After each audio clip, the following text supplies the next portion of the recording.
It's a beautiful day for baseball, and live from Phoenix, Arizona and Chase Field, Sportsnet LA presents the Los Angeles Dodgers and the Arizona Diamondbacks in the second game of this three-game series.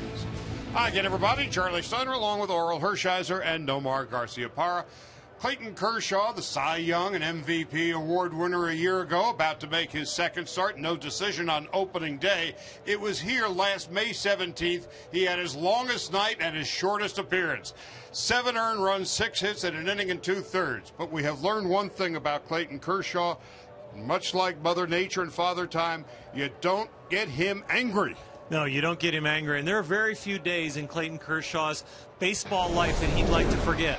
One is here in April, and I would say a few in October. But when you inspire him, when you focus him and you lock him in, you will bring out the Cy Young Award winner, the 4 ERA titles, the MVP now. And if they just get him a few runs, when they get him 4 or more, he's 67-0. And Kershaw, by the way, since getting knocked around by the D-backs last year, on the road in his last 10 starts, 9-0 and a 1 1/4 ERA. There's one guy in the Arizona lineup you don't want to have beat you, and that's Paul Goldschmidt. Yeah, he's the best hitter in the lineup. He's one of the best hitters in all of baseball, and we saw that again in last night's game. Brett Anderson threw a very good game. You don't want to get anybody on base when Paul Goldschmidt comes to the plate because he will knock them in, and that's exactly what he did with that 3-run home run. But this base hit was really impressive to me.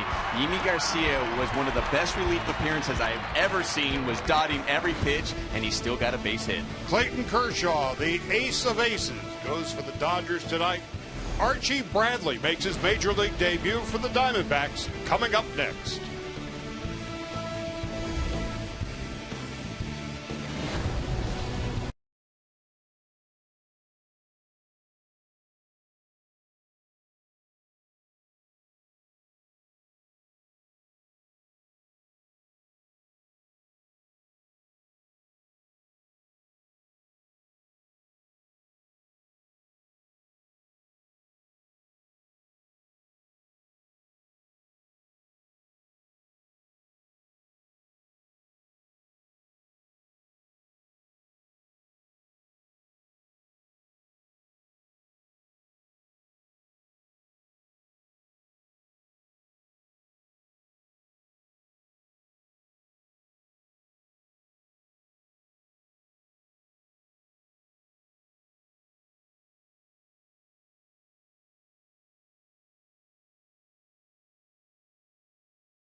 To Chase Field to catch game 2 of a 3-game set between the Arizona Diamondbacks and the Los Angeles Dodgers. Hello, everybody, and welcome inside Chase Field. I'm Alana Rizzo. Clayton Kershaw on the hill for the Dodgers tonight against the D-backs, and that means A.J. Ellis is behind the plate. But in Game 5, there are some other lineup changes. Don Mattingly making some changes for this game here in Arizona. Most notably, Yasiel Puig not in the lineup. He's getting the day off.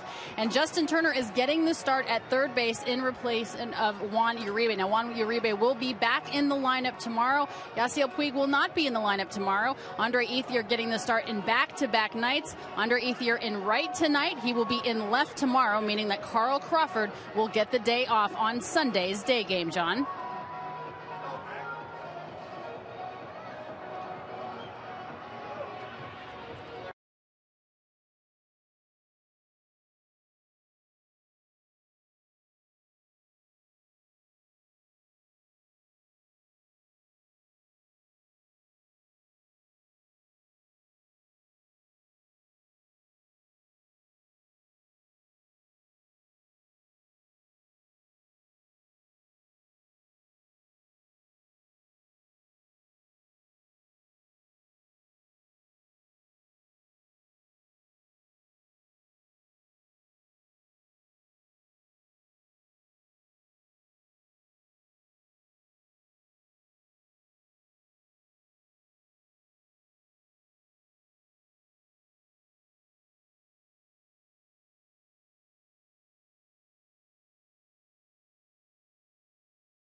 .83 degrees on this late Saturday afternoon in downtown Phoenix. We're at Chase Field, open for business in 1998. And tonight's closed captioning is brought to you by Papa John's. Better ingredients, better pizza. Papa John's. Well, here's the lineup that Don Mattingly has put together tonight, courtesy of Honda. Jimmy Rollins will lead it off, to be followed by Carl Crawford and Adrian Gonzalez. Notable in this starting lineup, and Alana made reference to it a couple of minutes ago, Yasiel Puig and Juan Uribe, both of whom are struggling, not in the lineup tonight. Combined, they're 5 for 30, Puig 2 for 17, Uribe 3 for 13. Justin Turner needs some time to play, so he's starting at third base. Ethier starting in right tonight. As Alana mentioned, he'll be in left field tomorrow. Clayton Kershaw pitching and batting ninth. And for the Arizona Diamondbacks, a very big story. This is Archie Bradley. He's making his major league debut, and very much like Clayton Kershaw, he was the 7th pick overall in his draft in 2011. And he delivers a strike, his first big league pitch. to Jimmy Rollins. Rollins and Crawford and Gonzalez. Well, that fastball is key because what gets him his trouble is usually his fastball command. Ahead 0-2. And he'll come at you with a fastball. He's got a good knuckle curve ball as well, and will mix in a changeup and slider. Just missing.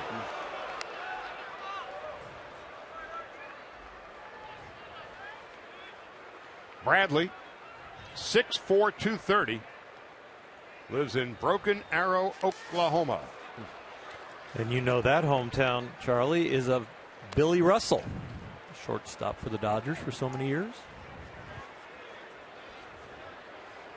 He was committed to play both football as a quarterback and baseball at the University of Oklahoma until he was taken in the first round by the D-backs.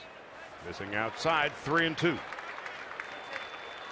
So they've been waiting on him much in the same way that the Dodgers were waiting on Kershaw.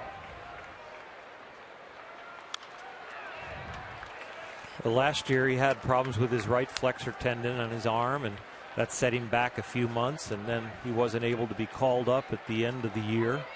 And then this spring they were just waiting for him to blossom. I think the injury to Bronson Arroyo that put him on the DL was one of the things that gave him a shot to start. He had a chance.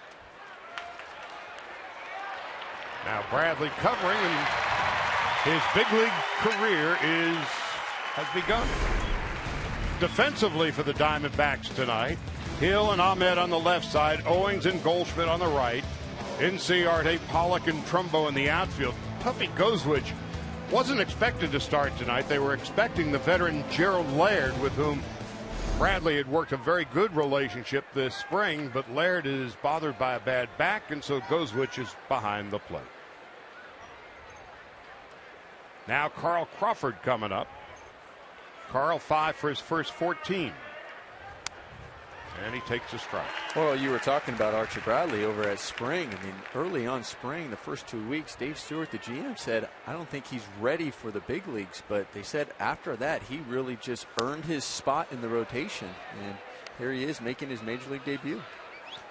They thought maybe when he started to blossom there in spring that he'd be a piece in the bullpen, but they ended up needing him in this rotation.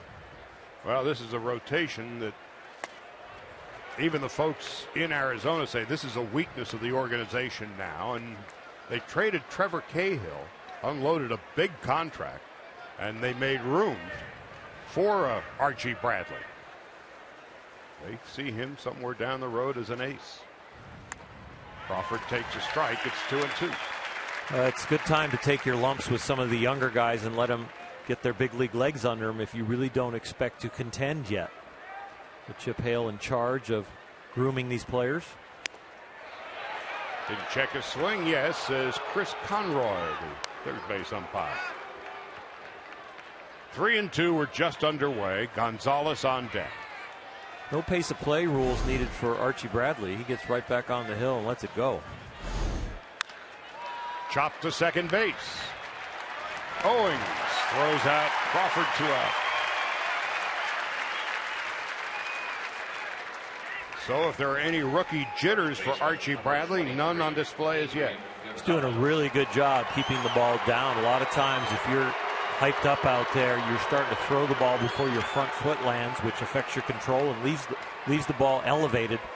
He's staying with his mechanics and driving the ball downhill. Now Adrian Gonzalez, coming off a bad night last night. 1 for 3 and saw his average plummet to 688. So Gonzalez, no team in the National League has more home runs than he does.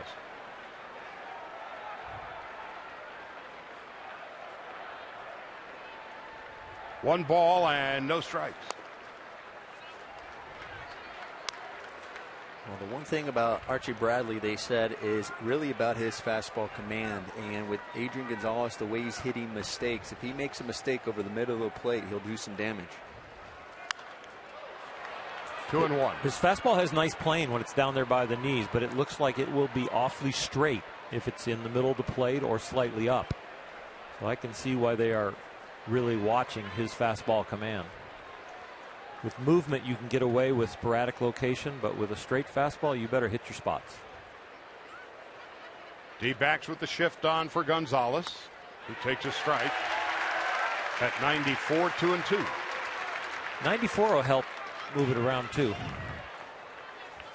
But there's two places he probably wants to live. He wants to live down low and away, and then he wants to be able to come up and in just to get people off of that pitch. 3-2 to Adrian Gonzalez, who along with his 2 walks has a .722 on base percentage, with Howie Kendrick in the cleanup spot on deck. Down goes Gonzalez, and Archie Bradley, welcome to Major League Baseball. Retires the Dodgers in order. Clayton Kershaw making his second start of the season to face Pollock, Inciarte, and Goldschmidt when we come back.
Hale, the 7th manager in Diamondbacks history, in his first season as the bench impresario. A Honda starting lineup he's put together tonight. It includes A.J. Pollock. Inciarte had the game-winning hit last night. Goldschmidt had 2 hits, including a 3-run home run last night. Trumbo 1 for 14 in his career against Kershaw. Hill, Owings, Goswich 3 for 7 against Kershaw, Ahmed, and Archie Bradley. And then there's the incomparable Clayton Kershaw. And Clayton on the mound, probably remembering back to May 17th of last year, where he had the shortest outing of his career, an inning and 2/3. On that night, he threw about 66% fastballs. And he starts off a fastball to A.J. Pollock. He also only threw about 20% sliders, and since that date, he has increased his slider usage anywhere from 10 to 15% in each outing. There's a strike.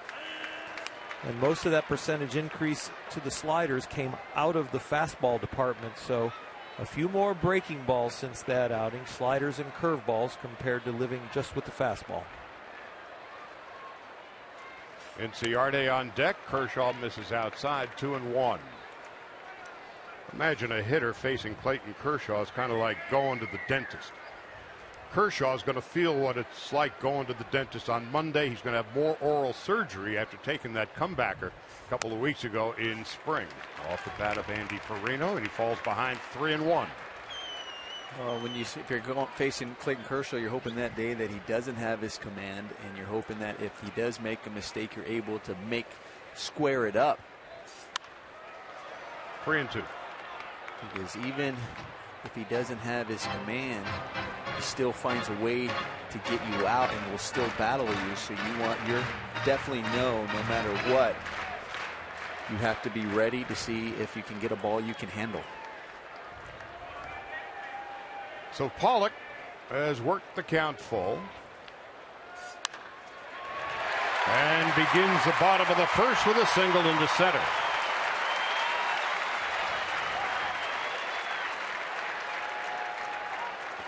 One of the maddening things for me, just to be up here and have the view that I have with you guys, is when a routine ground ball goes through an area where the second baseman normally plays. But when you play the percentages and play the shift, it turns into a base hit. And we know if we saw 50 ground balls, they'd all be hit to where the infielders were. But on that one, it finds the hole. So Pollock is aboard. He's got good speed, capable of stealing a base. Of course, Kershaw's a great move to first. And a bunt up the third baseline. This is going to be a tough play. Turner's not going to be able to make it. So Inciardi bunts for the hit, and the Diamondbacks have a threat going in the first inning. It's actually a very smart play by Inciardi there. One, you got a third baseman in Justin Turner, who it's not Uribe who's usually playing there. And then you're facing Clayton Kershaw, who's obviously frustrated after that base hit because of the shift. It finds the hole, so you want to just keep making him frustrated. You lay a perfect bunt down, and now you find yourself first and second with nobody out. And Arizona's best, Paul Goldschmidt, stepping in. Hit a 3-run home run last night, along with 4 walks, a .588 on base percentage.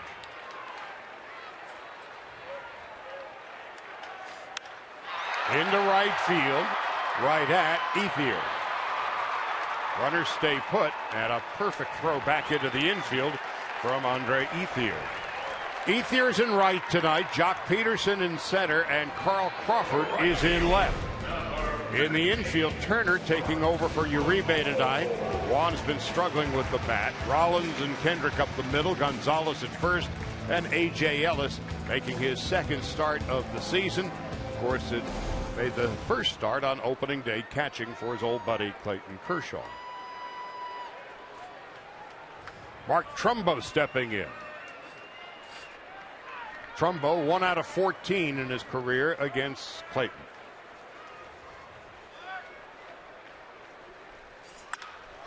Base hit into right field. Pollock will score easily. Inciardi holds at second. The Diamondbacks draw first blood on the single to right by Trumbo. 1-0 Arizona. Well, the old saying is get them early, and that's when you have veteran pitchers that are zoning in on their spots, but Clayton misses this all the way across the plate and up, gives Trumbo a chance to just tomahawk it, get the barrel on it, trying to come in to jam him and get a ground ball, missed across the plate, and gave up the base hit. On opening day at Dodger Stadium, Kershaw gave up a first inning run. He would go 6 innings and give up 3 runs and 6 hits. Would not be around for the final decision. Now Aaron Hill steps in. He's 4 for his first 13, and he takes under the knees 1 ball and no strikes. Trumbo hit that ball really hard going to the right side, and you had Howie Kendrick really playing him to pull up the middle. It wasn't a complete shift, but he was obviously playing to pull. But as a pitcher, you're more upset with yourself because you missed your spot there, and you really can't get on the defense or where they're playing in that situation. Kershaw's thrown 8 pitches, and the Diamondbacks have a 1-0 lead. So they're swinging early as Hill swings and misses. It's 1-1. And that's a theory that's starting to go around the league. It's been going around for a while, is that you don't want to get to the curveball and the slider. So the first straight thing you see that you can reach from Clayton Kershaw, you're hacking at. Diamondbacks using that theory right now. Inciardi leads from second and Trumbo from first. 1-2 to Aaron Hill. Chris Owings is on deck.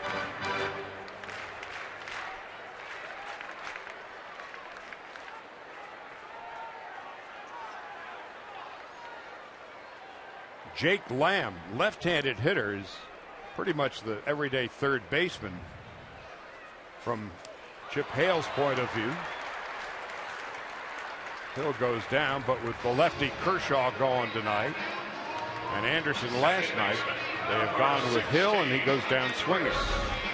Oh, nice adjustment from Clayton Kershaw, lowering his sights on his curveball. The last curveball we saw come out of his hand spun out early, and he left it way up. That, being ahead in the count, made sure that he bounced it. Very nice pitch. 2 out, 2 on, and Chris Owings coming up. He has yet to get on base this season, 0 for 11 and 5 strikeouts. And he takes a strike. It's 0-1.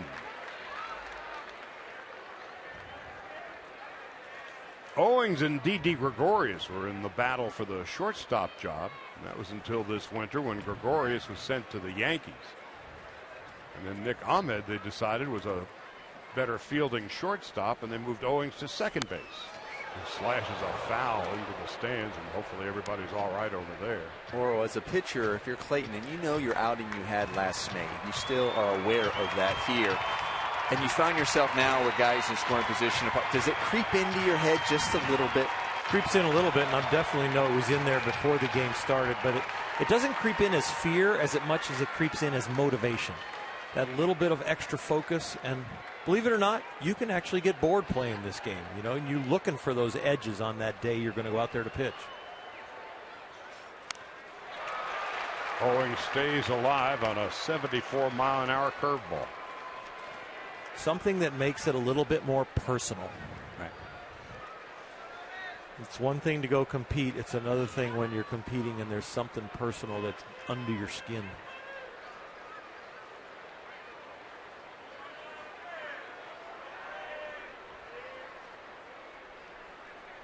Kershaw 16 pitches into his journey.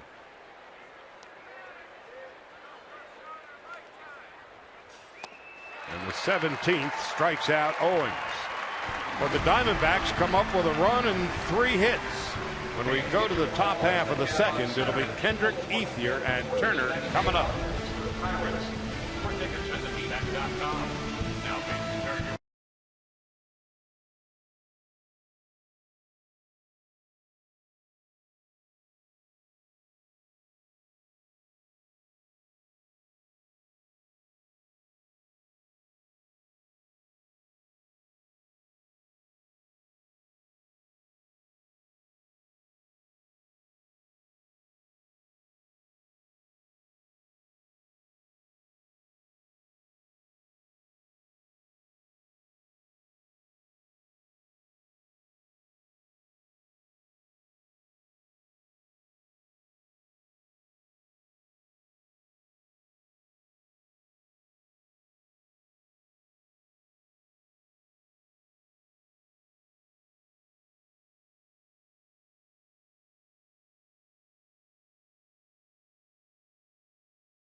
Sportsnet LA is brought to you by the 2015 Jeep Cherokee with an EPA estimated 31 highway MPG. It's the perfect choice. Visit Jeep.com today. Dodgers and the Diamondbacks. Arizona with a run in the bottom of the first as we begin the top half of the second inning. Last year, the Dodgers had the best road record in Major League Baseball, 49-32. Clayton Kershaw, of course, the Cy Young Award and Most Valuable Player of the Year award winner. Dodgers need a win today to avoid doing something they haven't done in almost 2 years. Fall below 500. They're 2-2 coming in. Kendrick, who lives in Phoenix, takes a ball, 1 ball and no strikes. Howie in his 9th big league season. First with the Dodgers after 8 years in Anaheim. Takes a strike. And it's 1-1. Howie Kendrick has not disappointed. He is as advertised. 4 games into this year and the whole spring training, a true professional. A joy to be around, a joy in the clubhouse. Goes about his business on a daily basis with the greatest of work ethics. And when he steps in the box, it's all business. Inside and low, 2-2. Howie with 2 sons, Owen and Tyson. One of them's a left-hander. And they were around the ballpark the other day playing catch. 6 and I believe 4 years of age. Here's the 2-2. Fouled off to the right and out of play. Well, you have a few players on this Dodger team that have a home here in Arizona. And Oral, you and I were talking about it. The other night we saw the whole bullpen together eating dinner, and we say, well, it's good to see when team or if your whole team get together, but it's hard here in Arizona because a lot of people have homes here and their families, so they're like, okay, the time they get, they go home, see the family, and spend time there. It's usually on a road trip where not many guys live in that particular city where they'll get together and go have dinner. They're always getting together in Pittsburgh and Milwaukee. Trying to say not many live there? Well, we got A.J. Ellis, Milwaukee area. Right. Pittsburgh, I don't think we have a soul. I think per capita there must be more Major League Baseball players who live in and around Scottsdale than any other area in the country. The 3-2. Kendrick fouls it off to the right again. Several reasons. One, during the offseason, the weather is perfect here. And in the summertime, when it becomes oppressively hot, they're off working somewhere else. And then thirdly, there's so many teams that train in Arizona, they get an extra 6 weeks to be at home. Bradley, self-defense, throws out Kendrick.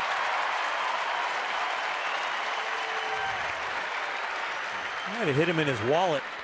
I think he's going to be okay.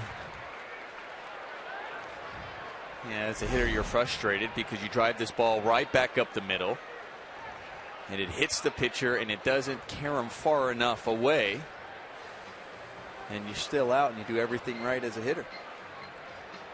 He's going to have a bruise with the new commissioner's signature on it. But his wallet's big enough to have padding. He's a first-round draft pick. He's fine. No ifs, ands, or buts as Andre Ethier steps into the batter's box. Ethier is 0 for 3, getting his first start. Starting in right field tonight, Puig has really been struggling. Yasiel is 2 for his first 17, so he's getting the night off tonight.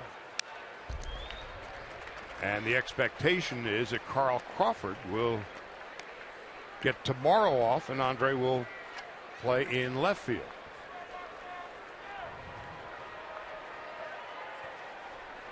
Well, one of the strengths that the Dodgers have is the depth of their bench.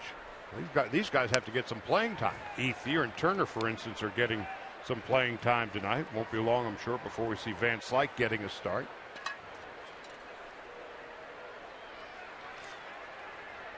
So the Dodger bench this year, they're not just spare parts. Now, when your bench guys come in, they're hitting 5th and 6th. You know you've got some guys that can stick it. And I'll tell you, that makes it tough on the manager as well. I mean, all managers really would like to have a set lineup that they can just put out there on a daily basis. But when you have such a good bench, you're going, okay, well, I need to keep these guys sharp as well, and I want to put a set lineup, so it makes it hard. Ethier bloops one down the left field line, and it's foul by a couple of feet. Andre's got 2 strikes now, Nomar, but he's been choking up on the bat all spring and even right now. Yeah. Something that's given him some control. He controls the bat a little bit better, but he's choking up because he used to have that knob of the bat really in the middle of his hand. And last year, I mean, he didn't say anything about it, at least publicly, but he was dealing with a bruise that hindered him all last year. It was a bad blister. Yes. So he wrapped his hand like a fighter did, but with heavy padding on the palm. So now that knob is not digging in there anymore while he's choking up, but it has given him better bat control. 3-2, and you remember about 3-4 years ago when he was among the league leaders in hitting, he used to wrap his pinky around the bottom of the bat, and he swung innocently, I think, in batting practice and broke his pinky. So he's made some adjustments just in terms of holding the bat, and he works out a walk. Good at bat right there by Andre Ethier. Tough pitch to lay off, especially when you're in a 3-2 count. You know you got to protect the plate with 2 strikes, and you haven't got an awful lot of bats early in the season. Good take. And here comes Justin Turner. Coming off his career .340 season a year ago. and picked up where he left off in spring when he hit .429. Of course, Justin lives in LA and spent most of the offseason every day at the office at Dodger Stadium in the training room.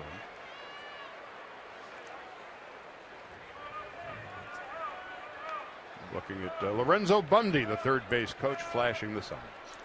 Giving him a big hole over there on the right side. And I know Justin likes to pull the ball, but he can handle the bat and shoot that hole. To third. 5, 4, and 3. A double play. Ethier with a hard slide. But the Dodgers come up empty. We'll go to the bottom of the second. Arizona with a 1-0 lead.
Lead over Kershaw and the Dodgers as we go to the bottom half of the second inning.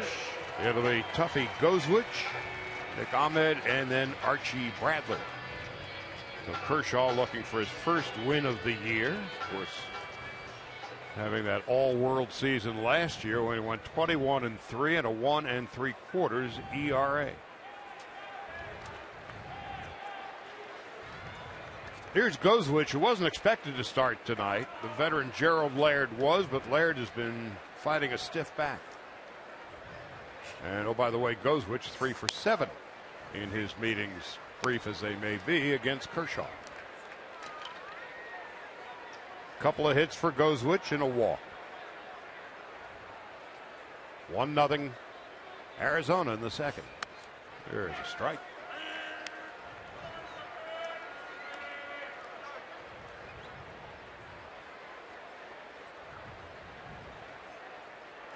Diamondbacks last year the worst record in baseball, so they have nowhere to go but up this year. Last year 64-88, finishing 30 games behind the Dodgers. Thus the clean sweep of the front office and the dugout, and Chip Hale has taken over. Call strike 3. One of the things that we're seeing more and more over the years, the employment of the shift. Sometimes it works, sometimes it doesn't.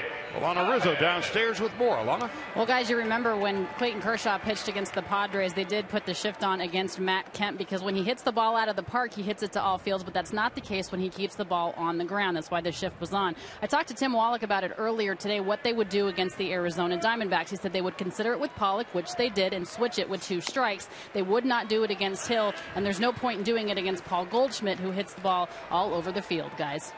Unless you put the shift into the swimming pool. Tim Wallach, the bench coach. Nick Ahmed is the hitter, and he fouls it off to the right, and it's 0-2.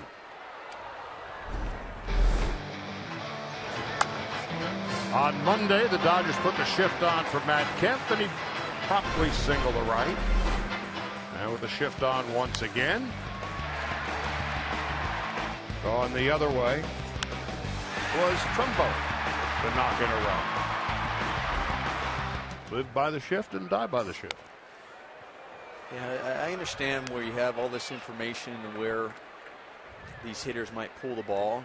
You know, Don Mattingly obviously has said that he's getting more and more detailed information this year than he has in the years past, but it's also different against Clayton Kershaw. Into short center field, and there is Peterson. I really believe that the players will start playing according to what game is in front of them. And when you shift dramatically and you know you have a pitcher on the mound like Clayton Kershaw that you can't handle to your normal strength, that you'll play the game of, I'm going to shoot for the hole. Yeah, if you're the opposing team, you're exactly right. Well, I know if I'm placing a pitcher like Clayton Kershaw who has swing and miss stuff.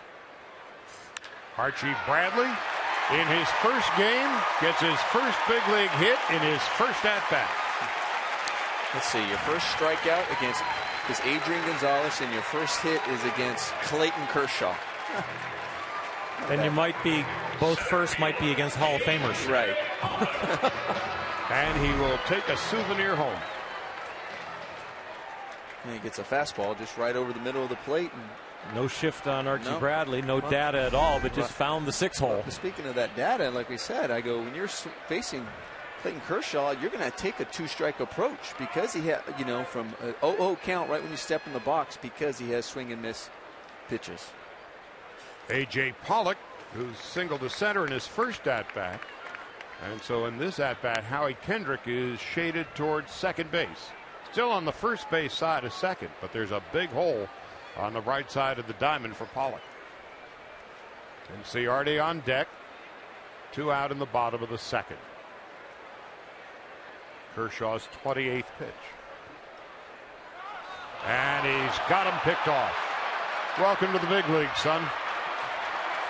Clayton Kershaw, who now has one of the best moves in baseball. When he first came up, he never had one because he didn't need one. Then he worked on it, and he's become one of the best in the game, and Archie Bradley just found out the hard way.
3-time Cy Young Award winner on display, and no team has more Cy Young Award winners than the Dodgers in this season. We're celebrating with a Cy Young Pin Collectors Series presented by 76. Pick up the first pin featuring Don Newcomb on Monday night. Visit Dodgers.com/promotions.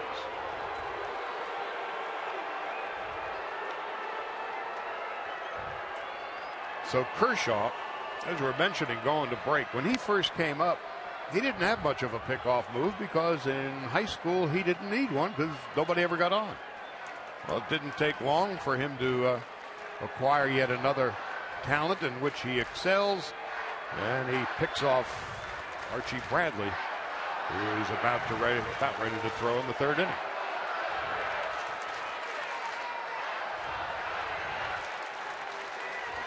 Well, we're at Chase Field in Phoenix, and it's probably half populated by Dodger fans. As Jock Peterson steps in, Jock is 3 for 14, and he swings and misses. It's 0-1. As you can see, a lot of Dodger blue T-shirts in the stands, and it drives the D-back fans crazy. Peterson, 0-2.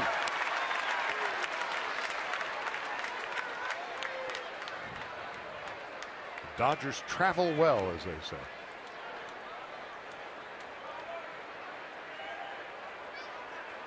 One ball, 2 strikes to Jock Peterson.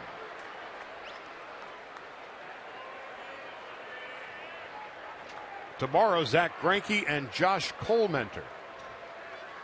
And Peterson's down on strikes. Bradley has struck out 2.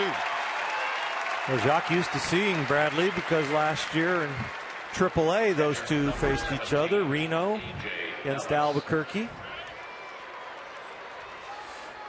Jock up there very confident, swinging freely, just missed that one. Archie Bradley just went right after Jock and just came at him with the fastball. I think the first 2 swings and misses were just a bit of an overswing by Jock Peterson. Well, early returns. Archie Bradley in his major league debut showing no sign of nerves. 41 pitches, 23 for strikes. Missing inside to A.J. Ellis. It's 1-1. He's showing why he won the spot in spring training to get into this rotation.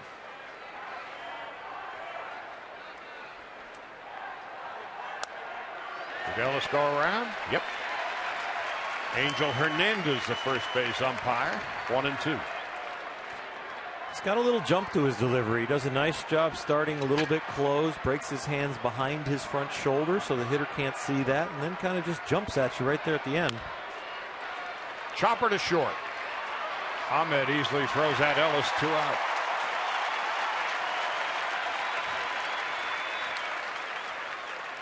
Pitcher number 22, Clayton. There's so much about velocity that is spoke about. There's so much about movement that people speak about with pitching, but also deception in the delivery that doesn't give the hitters a real good place to find a trigger. Kershaw 0 for 2 this season. Takes outside, 1 ball and no strikes.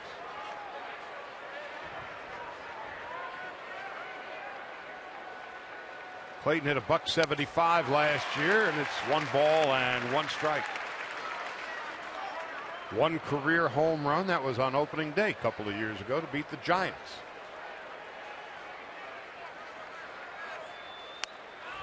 One and 2.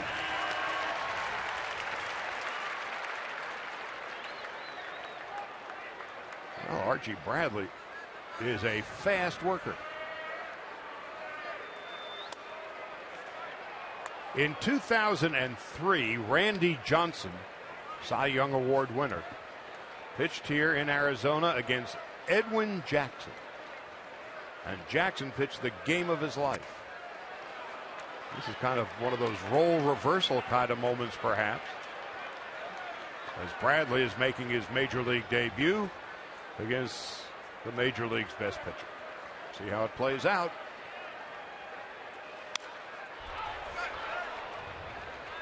That may have been Edwin Jackson's best day.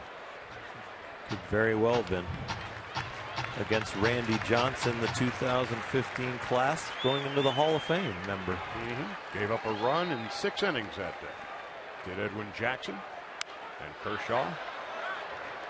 Working it. Yeah, he's building his pitch count, and he's fighting him off. If he backs him into a 3-2 curveball, he can really tip his hat. And Clayton looking to slap one to left, stay on it, make sure it's a strike, and then try and get the barrel to it if it is. 53rd pitch for young Mr. Bradley. And Kershaw works out the walk. How about that? Shortstop, Jimmy Rollins. Keep grinding. Clayton works at every facet of the game, and right there showed his good eye.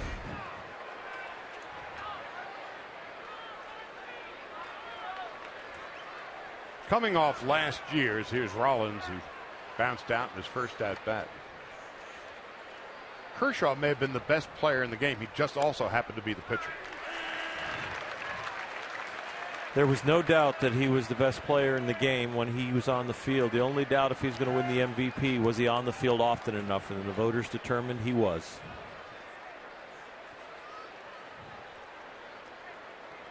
And he helps his team win with more than just his arm. Well hit to right center. But Pollock is there, and that'll end the inning. Greinke goes tomorrow. Kershaw is going tonight. When we come back, we'll talk about some of the best lefty-righty combinations in baseball history. Can we include reasonably Kershaw and Greinke?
Goes tomorrow following Kershaw tonight.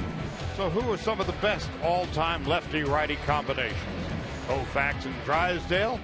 Glavine and Maddox, not too bad. Johnson and Schilling here in Arizona. Coral, what do you think?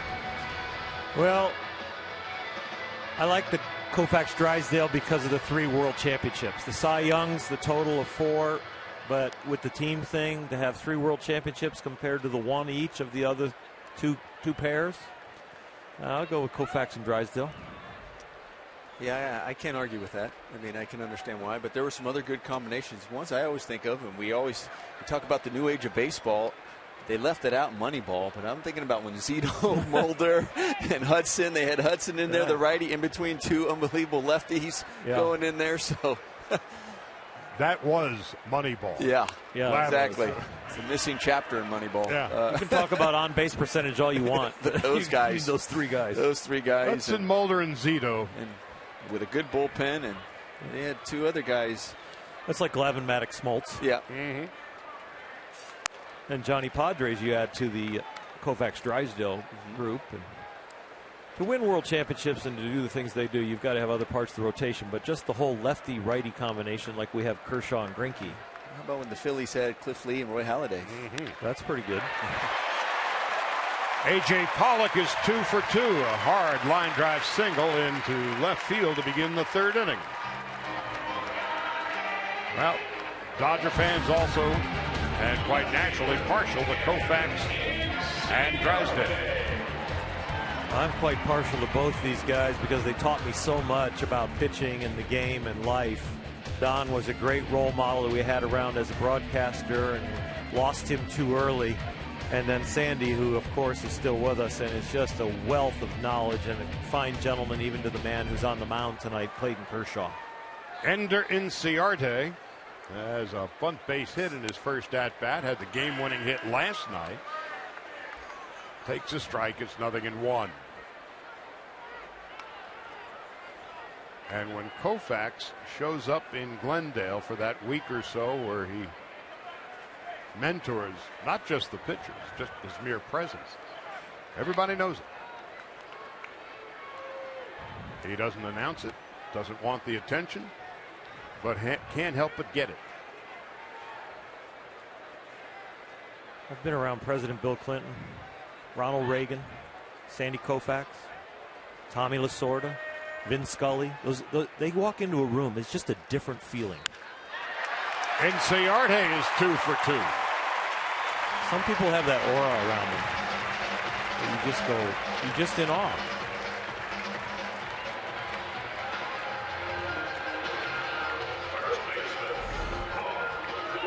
You see a lot of these Arizona Diamondbacks batters are taking advantage of some misplaced fastballs by Clayton Kershaw. They're getting on top of it. But they're also doing a good job with a very short approach. And they're not, I was going to say, they're not getting big on his fastball. They're playing pepper. Right. They're playing pepper. It looks like as a unit, they have said, we will all stay in our 2-strike approach like you talked about, Nomar, and they're just trying to barrel him up and let him supply the power. And now here's their best, Paul Goldschmidt. Flied to right in his first at-bat, hit a 3-run home run last night. He might not take a 2-strike approach until he gets 2 strikes. Well, they might have had their hitter meeting and just told Paul to stay at his locker. You're fine. You don't need to come in and listen. You know what you need to do. Yeah.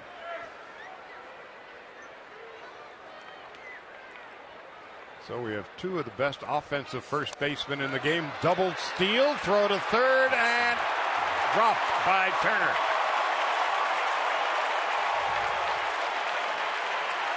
Short hop throw. Turner couldn't hang on. And that's the key. Nomar will tell you that short hop throw, you're not guaranteed to get it in your pocket, are you, Nomar? No, but it looks like he might have kicked it out of here. I want to see the replay again, but he short hop good staying in there, and it looks like he did have it.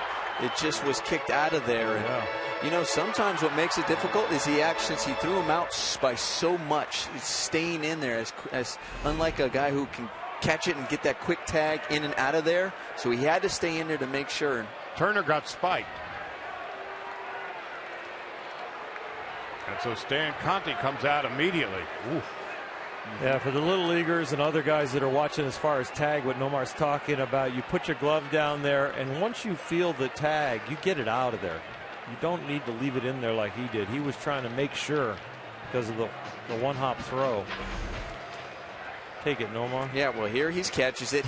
Now he has to stay there, and you're almost waiting, and you know you're in kind of a vulnerable spot, vulnerable position, and sure enough, he gets spiked, and that's why the ball kicked out. Yeah, it's like, come look at this. That doesn't look good.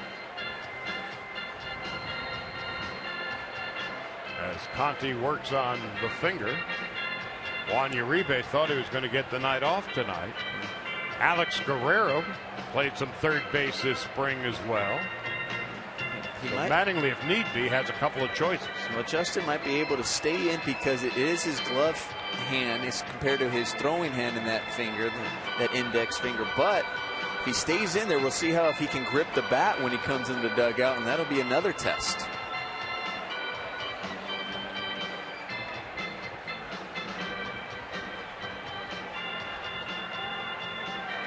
Well, try to clean up the mess a little bit. Well, this is a hole for Clayton Kershaw. You got second and third, no out. That was ruled an error on Justin Turner. And now you got their best hitter up there with a 1-1 count. And you're already down 1-0. So, and you're not really in a rhythm here. You've got a delay. You're kind of fidgeting around out there on the mound. Kind of like a bull waiting to get out of the pen. That's one of those errors. It goes E5. As if Turner's going to say, why are you calling an error on me? He got kicked out of my glove, and you have to score it somehow. And it looks like Turner is done for the night. That thing is swelling up in a hurry. Yeah.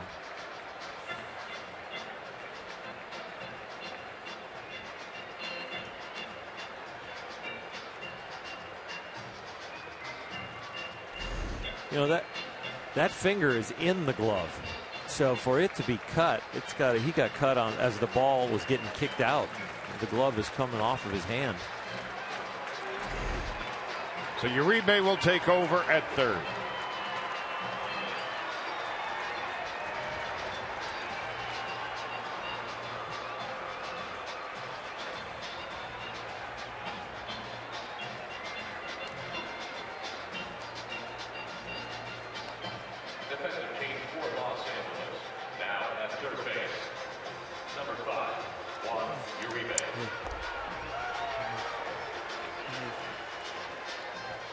Uribe in there. He's probably going, okay, I was getting a day off here, and now I got to go in there. But let's also not. They also have, Darwin Barney on the bench. You also have Alex Guerrero, who has spent some time playing third over there. But are they as good as Juan Uribe with the glove over there?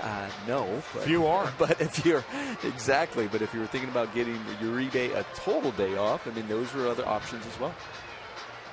So Uribe is in, and now Kershaw taking some warm-up tosses, and right now the Dodgers, for any number of reasons, appear to be out of sync. Yeah, we were talking about Clayton having to stand around there and wait for Stan Conti to deal with Justin Turner. Well, you lose a little rhythm there, and that warm-up toss doesn't give you a whole lot of confidence that you're locked in. So Goldschmidt, a ball and a strike. Second and third and nobody out. Grounds it to third. Uribe double clutches, and they just get Goldschmidt by a step. In to score is Pollock, the fielder's choice for Goldschmidt at RBI, and the Diamondbacks take a 2-0 lead. The 36-year-old third baseman comes off the bench, doesn't get to loosen up very much, and ends up with an unbelievable play right there. And I'm not as worried about his arm as I am his legs because of the twisting motion right there. And as he has had trouble sometimes with his hamstrings and his knees, he looks like he's walking around aching. Just looks like he's grabbing his hamstring right now. Yep. You talked about it. Wow. Yeah, that is. You twist, and those things aren't warmed up yet. Just looking at his face as he was getting up from that crouch. Mark Trumbo is the batter. Ball strike, 0-1. Yeah, he still doesn't look right over there at third base. And I was wondering, he went far. It looked like Jimmy Rollins might have had a beat on that one too. But you're always taught, tell your third baseman, get everything you can reach. Was it a smile or a grimace we just saw on Uribe's face? I think you got a little of both, Charlie. Yeah, he's still stretching over there.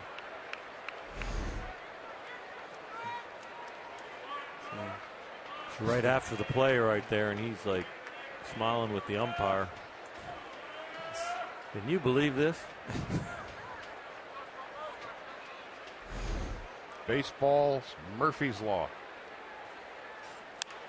Into right field. That's going to drop in for a base hit. Inciarte will be held at third. Good throw from Ethier. Diamondbacks now with first and third and one man out.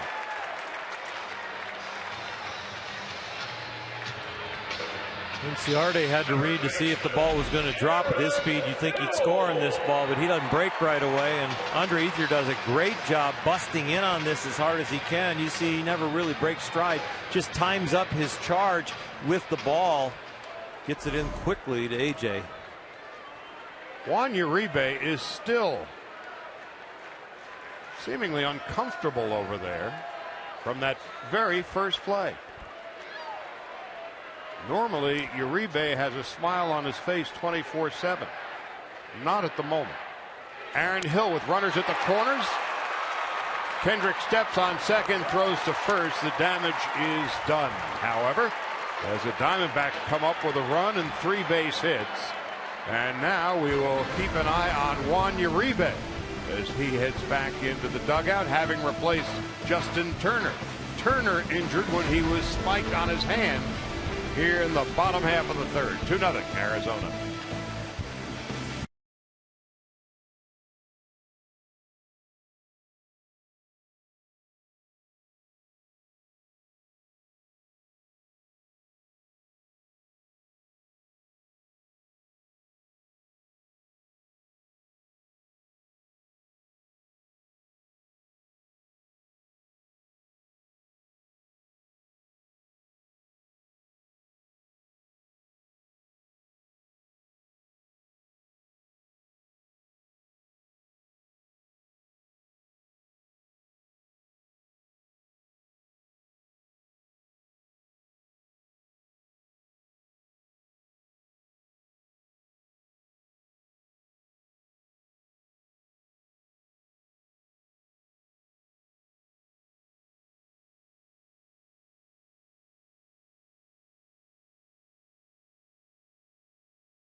Earlier about living with the shift and dying with the shift. At the end of the bottom of the third, it worked out for the Dodgers. Well, you have Howie just playing up the middle. I mean, this is what we were talking about. Maybe not shift him over there, but if you're going to play a guy to pull, play him the extreme pull, like in that position, which is an excellent position. Ball hit up the middle. He's playing right there and is able to turn the double play. Crawford leads off in the fourth. And lines one to center field. And Pollock chases it down.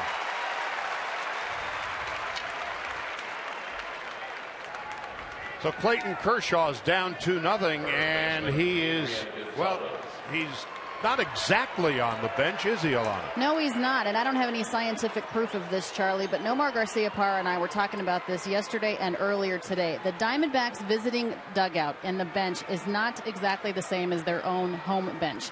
The bottom part of the bench is elevated slightly at an angle, so when you sit down, you can't actually put your feet on the ground. And it actually hurts your hamstrings, and sometimes it makes your legs fall asleep. And while I don't know for certainty if that's why Clayton Kershaw is sitting on the chair, it is a very uncomfortable seat. And you'll notice that none of the guys are actually sitting on that bench, and Nomar can expand on that.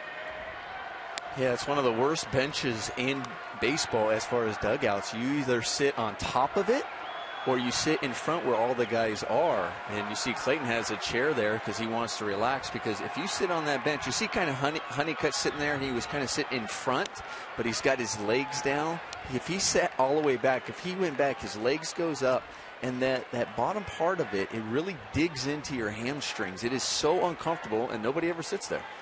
You know, that becomes, if enough voices from around the league, that'll become a Players Association issue, and that'll be part of the basic agreement, which is, in the basic agreement, is everything from equipment that should be in the training room for the visiting team to how the bullpen should be manicured. It's in the agreement, and so they just need to have a voice if it really is that bad. 3-1 to Gonzalez with one out in the fourth. He takes a walk. Started to feel like the Diamondbacks are like the Patriots of football.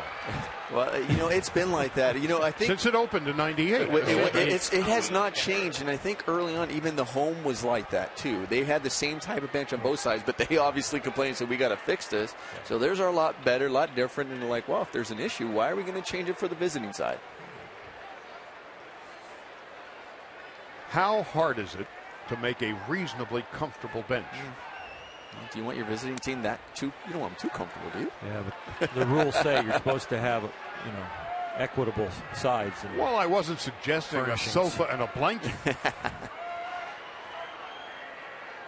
But if you've ever sat on that bench, your hamstrings are up and your butt is down. And it's not real comfortable. Good thing now they have that bench in front, and most guys are sitting up in front near the fence, near the rail. Kendrick bounced back to the box at his first at-bat and fouls it back. It was on that bench in the first base dugout on the very first Sunday night game ever played here at the old Bank One ballpark. The then Florida Marlins were in, facing the brand new Arizona Diamondbacks. And Jim Leland was the manager of the Marlins. And we were talking several hours before the first Sunday night game ever played here on that bench. And Jim and I were engaged in some conversation. Nothing earth-shattering, I can assure you. Here's a 2-2, foul back. And one of his players walked by and wanted to engage himself in the conversation. Jim was not particularly inviting. We were just kind of sitting there, and finally the player walked on, and Leland used to like his Marlboros. Still does. 2 balls and 2 strikes to Kendrick. Archie Bradley deals into right center field, and that is well hit, and that one's going to go to the wall. Gonzalez is on his way to third, where he will be held up by Lorenzo Bundy, and the Dodgers have second and third with 1 out. Howie Kendrick's second double of the year.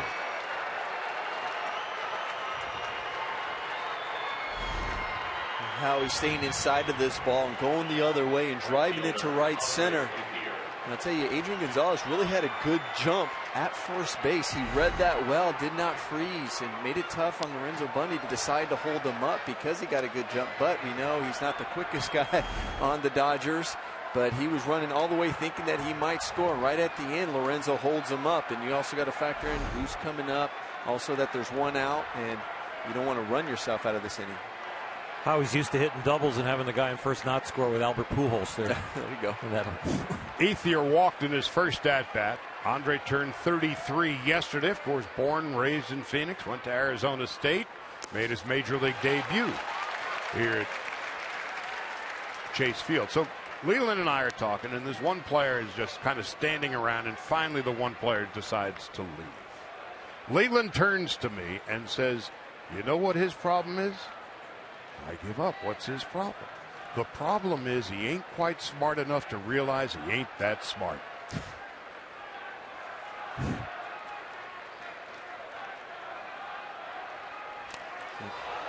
Ethier nearly gets hit.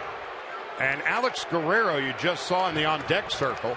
And so there is something wrong with the hamstring of Juan Uribe, as we suspected. A surprise injury for a guy who's getting a day off, and then Juan is not really supposed to be staying loose throughout the whole game if he was going to be called on to hit later in the game. But to all of a sudden have a surprise injury and to have to get out there, take a few tosses, and then make that very radical play, he tweaked something. Ethier on 1-1. 1 ball, 2 strikes.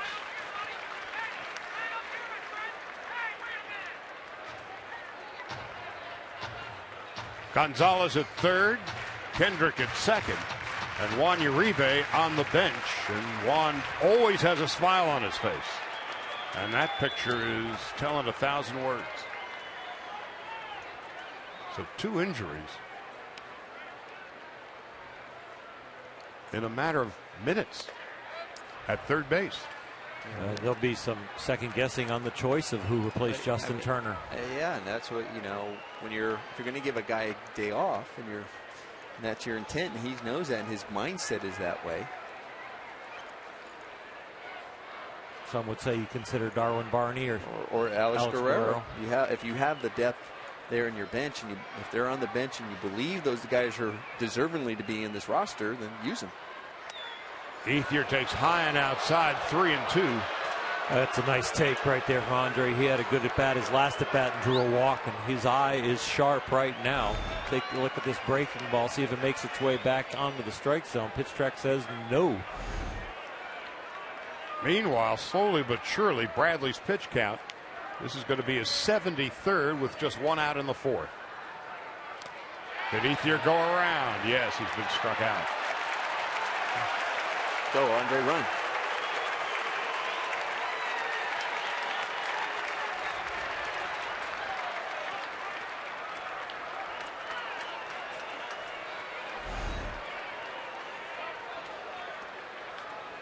He went around, and then he chose really not to run at all.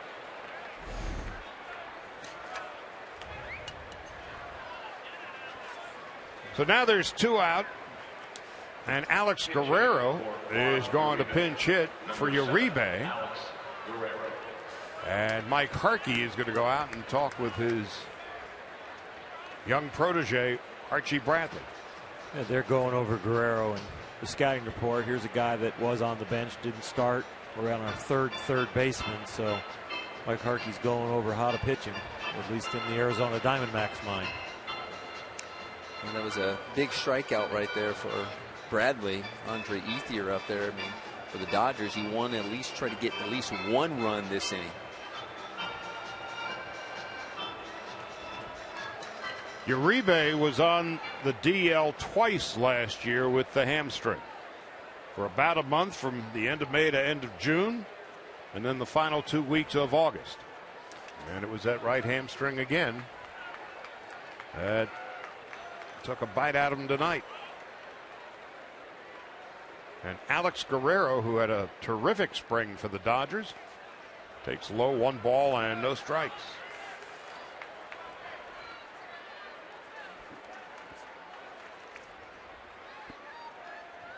Guerrero in Glendale hit .306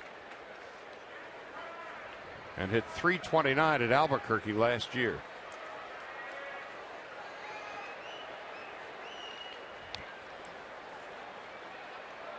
Two plays, the Dodgers lost two third basemen tonight. Guerrero swings and misses 1-1.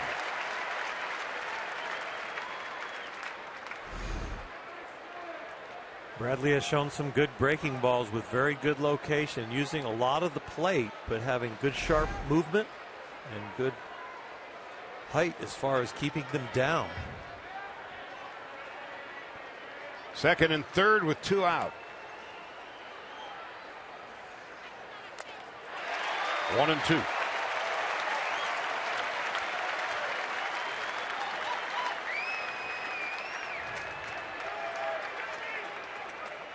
Gonzalez at third, Kendrick at second.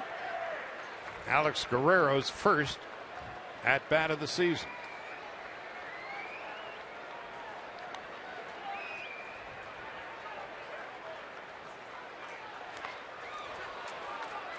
Checked his swing, and the count is 2-2.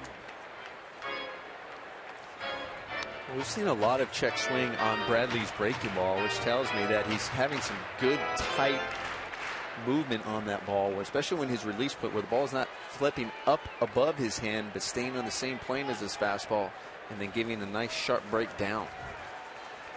That breaking pitch has a lot of bite.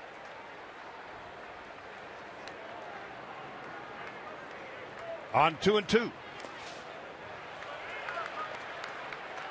Count works full, and Jock Peterson, who struck out in his first at bat against Bradley, is on deck.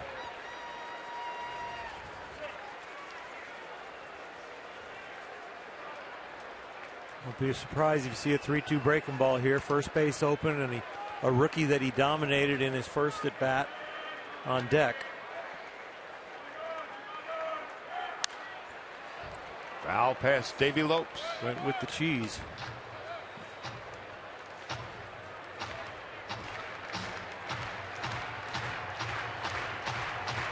So both these guys in Reno last year when Bradley was pitching against Albuquerque, Guerrero and Jock Peterson is on deck. Again on 3-2, the 80th pitch of the game for young Mr. Bradley.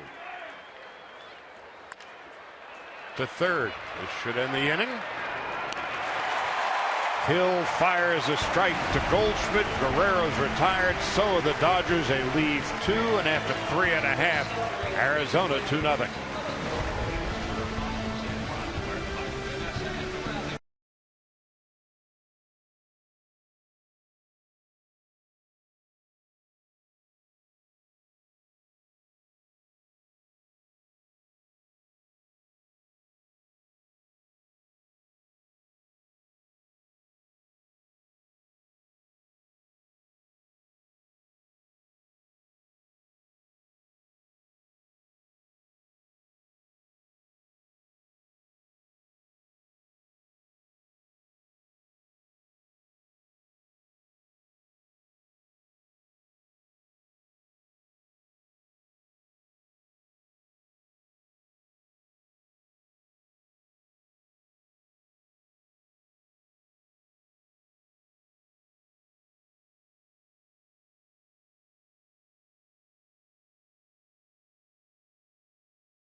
In the space of 2 plays, Justin Turner gets spiked, has to come out of the game.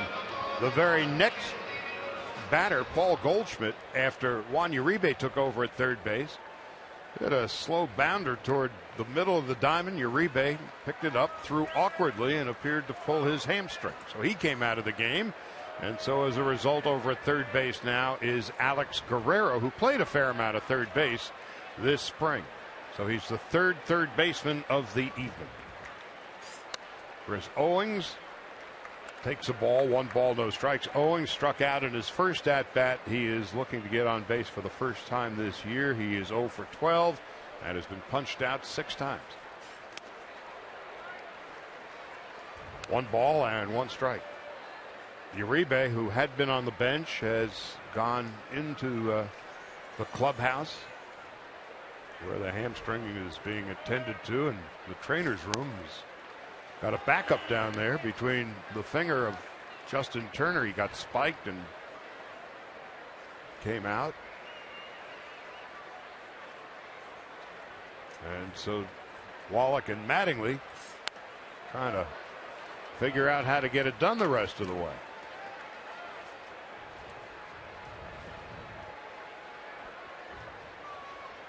Two and 2 to Owings. Kershaw has struck out 3, high and outside, 3 and 2.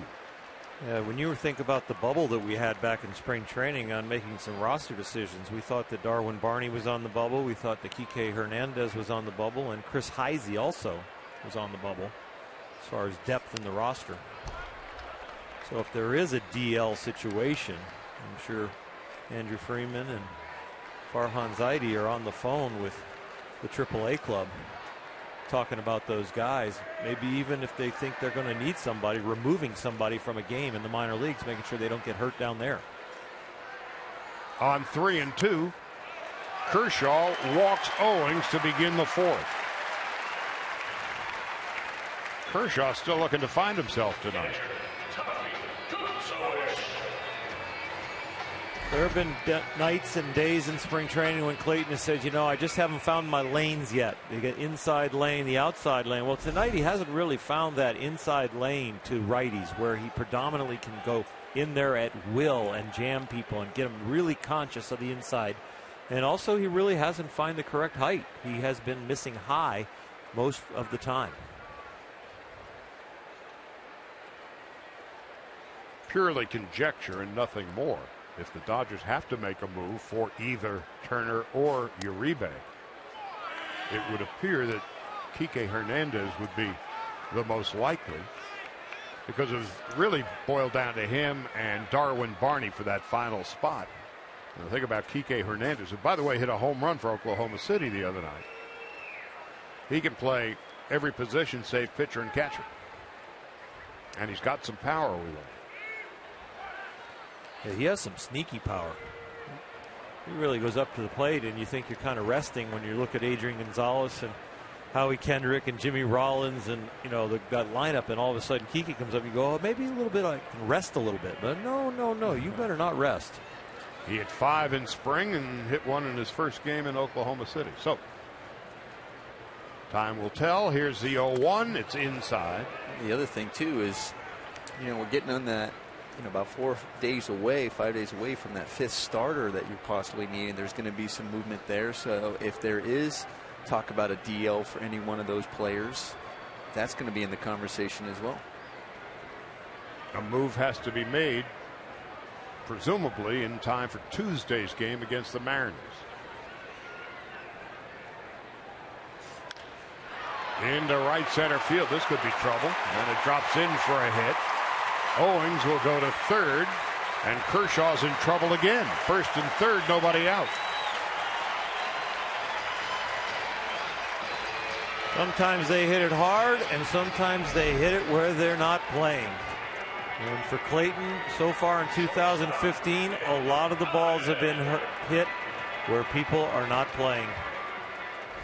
He's got to feel a little snake bit. And you had Jock Peterson really playing Goldschmidt over to Poole on the second base side, and Andre, I mean, there was a really big opening in right center, and that fell right in between them. Nick Ahmed, light hitting shortstop, is 1 for 10. And he takes inside and low, 1 ball and no strikes. Diamondbacks scored a run on 3 hits in the first inning and had 3 base runners. Scored a run and 3 base hits in the third inning with 3 base runners. And the first 2 hitters here in the fourth have gotten the board against Kershaw.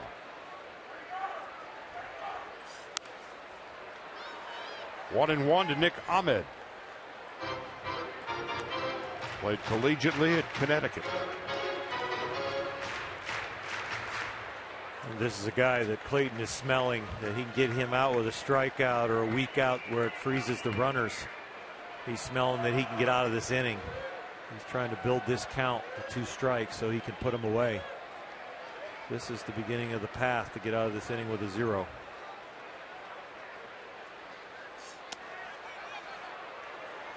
Now, I'm not sure if that was a safety squeeze, Charlie. Okay. Yep. If it would have been a blown squeeze completely, the runner would have continued to come. It's not a bad idea, no. Especially when you have Guerrero over there at third base and see, hey, if he can get it down that way and follow him in. And Owings is about a third of the way down the line. Now on 2-1. Swing and a miss. Fastball upstairs. 93, 2-2. He's either going to get that same pitch a little bit lower and try and blow him away, or he's going to get the slider down and in, the disappearing slider right here. The pitcher, Archie Bradley, who singled in his first big league at bat, is on deck. First and third and nobody out, and here comes the 2-2. Kershaw's already shown off his great pickoff move back in the second inning. And now Kershaw and A.J. Ellis in conference. They're talking about 2 pitches right here, because the pitch they're going to throw here on 2-2 is not going to be a strike. It's going to be something that they want him to chase and strike out on. And so if we go this and we get the right reaction, this is what we want to do. 3-2. Peterson shaded a couple of steps toward right. So there's a fair amount of space in left center for Ahmed. 3-2. Kershaw's walked 1 and struck out 3. 54 pitches. 36 strikes.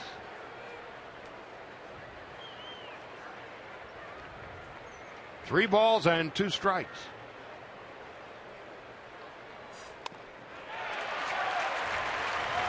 The bases are loaded.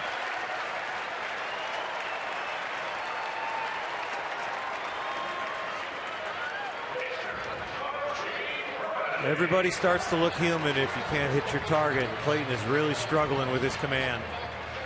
I mean, Ahmed is not a guy he is even thinking about pitching around. He's thinking about putting him away and hitting the target, and he's just missing his spots. Ahmed, who walked, was 1 for 10 coming up. And now here's Bradley and the Dodgers and Kershaw in a world of hurt. Popped up, foul, and Gonzalez is camped underneath it. That's the first out.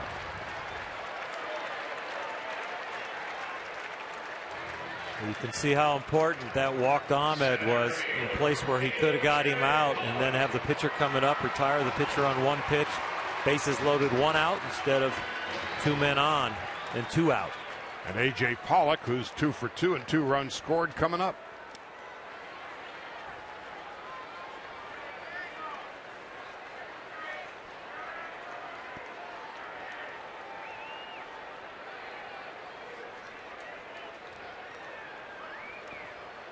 The bases are loaded, and Pollock lines a base hit into right field.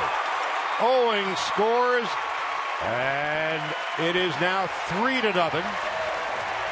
Runners all advance a base. Pollock is 3 for 3, and that's his first run batted into the season. We talked about it. It seems like they have that plan facing Kershaw. Say attack the first fastball. If you see it, if it's a pitch you can handle on that very first pitch, go after it. Don't get too big. Stay short to the ball. Pollock, all 3 at bats, all 3 singles, he has stayed short to the ball. Stayed on top of that and drove it to right field. Remember, it was here, May 17th, a season ago, where Kershaw had the worst performance of his big league career. 7 runs, 6 hits in an inning and 2/3. That was a night in which, when all was said and done, the Diamondbacks had scored 18 runs, and Drew Butera pitched the 9th inning. And so, with 1 out in the bottom of the 4th, Arizona now has 3 runs and 9 base hits. Enciarte is 2 for 2.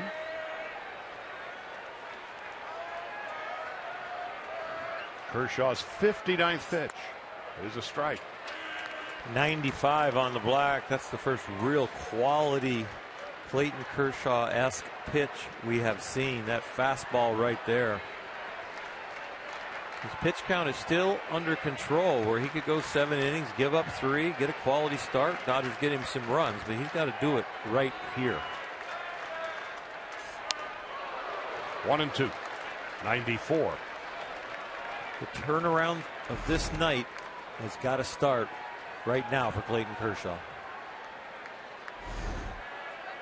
1 ball and 2 strikes, and it's not going to get any easier for Kershaw as Paul Goldschmidt is on deck. Goldschmidt, Ahmed, and Pollock are the base runners. Enciarte runs well, so there'll be no attempt at a double play on the fielder's choice. Goldschmidt comes in. It's the 2nd run of the 4th, and Arizona has a 4-0 lead.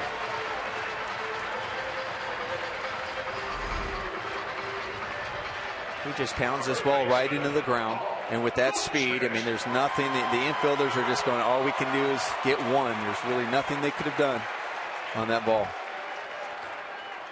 And Clayton knows he missed his spot. He kept the ball down, but he didn't get it far enough away with that count in his favor. So it's 4-0 Arizona. And their best, Paul Goldschmidt, hitting .400. Takes a strike, 0-1. Drove in a run with a fielder's choice in his last at-bat. 1 home run, 4 runs batted in for Paul Goldschmidt. 2nd and 3rd. Breaking ball missing.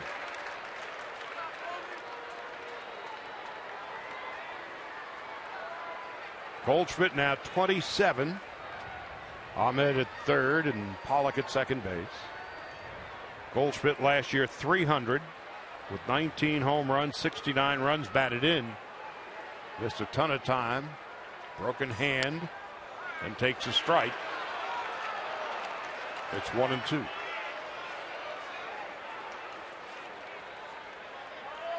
Goldschmidt in 3.5 seasons, career average of .292.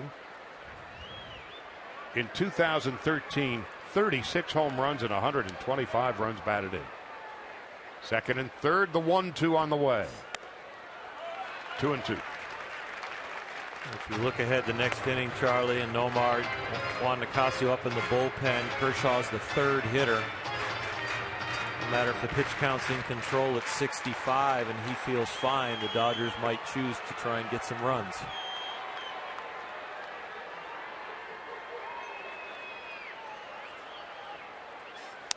Call strike 3. That ends the inning. A tough one for Clayton Kershaw. Arizona comes up with a couple of more. We head to the 5th. Diamondbacks 4 and the Dodgers nothing.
celebration of the great Jackie Robinson. Join the Dodgers this Wednesday night when they meet the Seattle Mariners at 7:10.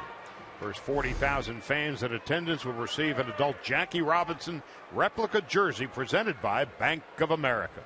For tickets, visit Dodgers.com/promotions. That's this Wednesday night.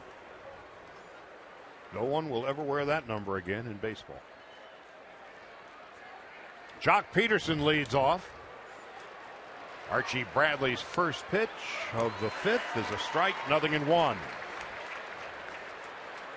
Bradley 81 pitches, 46 for strikes as we begin the fifth inning in his major league debut. Peterson swings and misses, and it's 0-2.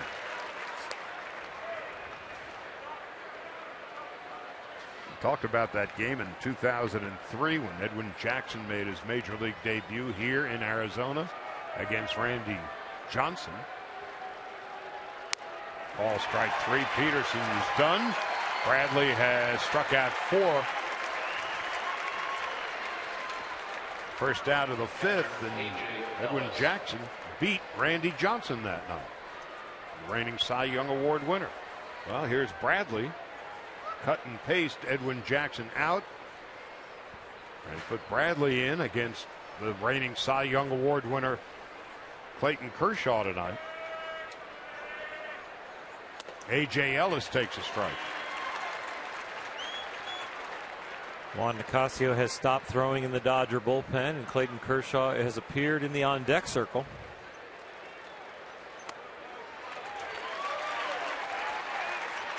Nicasio could have been up in case the last inning got away from Kershaw, but it looks like Don Mattingly willing to stick with him, and he's not just an automatic out. I'll tell you what, it looks like Archie Bradley has found even a better rhythm right now, and especially coming out. And if the team puts 2 more on the board against Clayton Kershaw, he's like, I need that shutdown inning, and he's really attacking the hitter. And nothing better than to have 7, 8, and 9 coming up when you need to have a shutdown inning, especially in the fifth, which is a hump inning for starting pitchers to try and get into that decision area. And he was blessed with 2 more runs in the bottom half of the fourth, so he's got the adrenaline and confidence going. And that's his 5th strikeout, 2 out and nobody on. It gets real free and easy when you're up 4-0. You're even in your major league debut start against the Dodgers. You start to feel a little confident. Cut it loose. Kershaw takes a strike.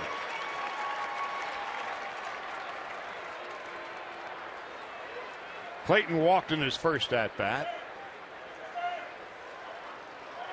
Diamondbacks with a 4-0 lead, having out-hit the Dodgers 9-1 so far. And young Archie Bradley in his major league debut is just beaming with confidence now.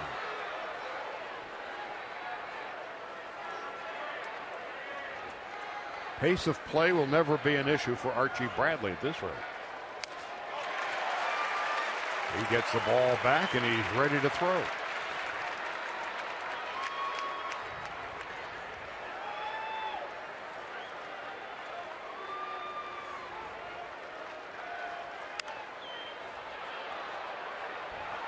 Blows me away the way the pitchers nowadays are allowed to go right to their mouth on the rubber. A generation or 2 ago, that'd be like giving you a weapon.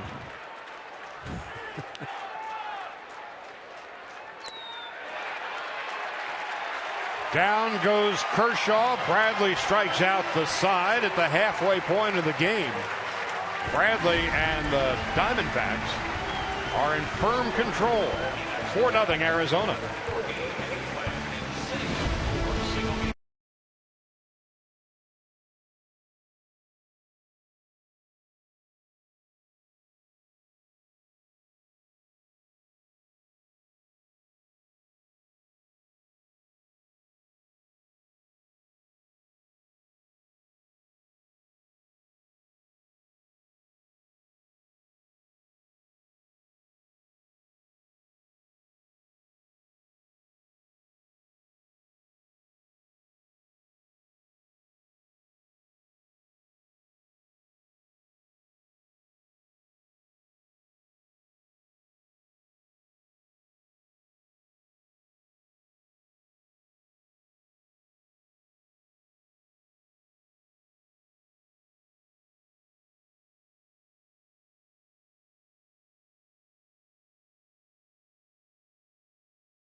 first 4 innings tonight, and while he has struck out 4 and walked 2, he has given up 4 runs and 9 base hits.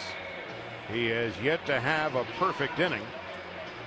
And in the first, third, and fourth innings, in the first he had 3 base runners. They scored a run. Gave up 3 base runners in the third. Diamondbacks scored another run. And they had 4 base runners aboard in the fourth inning, and they scored 2 more. So it's been a struggle for Kershaw. Mark Trumbo, 2 for 2 and an RBI, leads it off in the 5th. Hill on deck and Owings to follow. And a strike. Trumbo 2 for 2 tonight. Coming into the game was 1 for 14 in his career against Kershaw.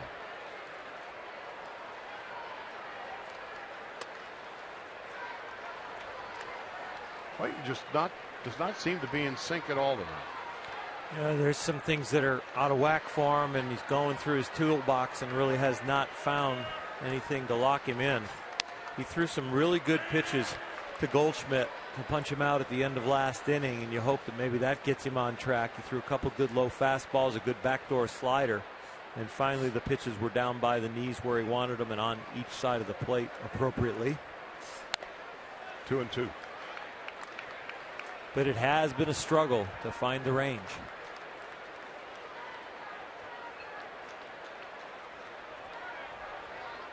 Aaron Hill on deck. The 2-2.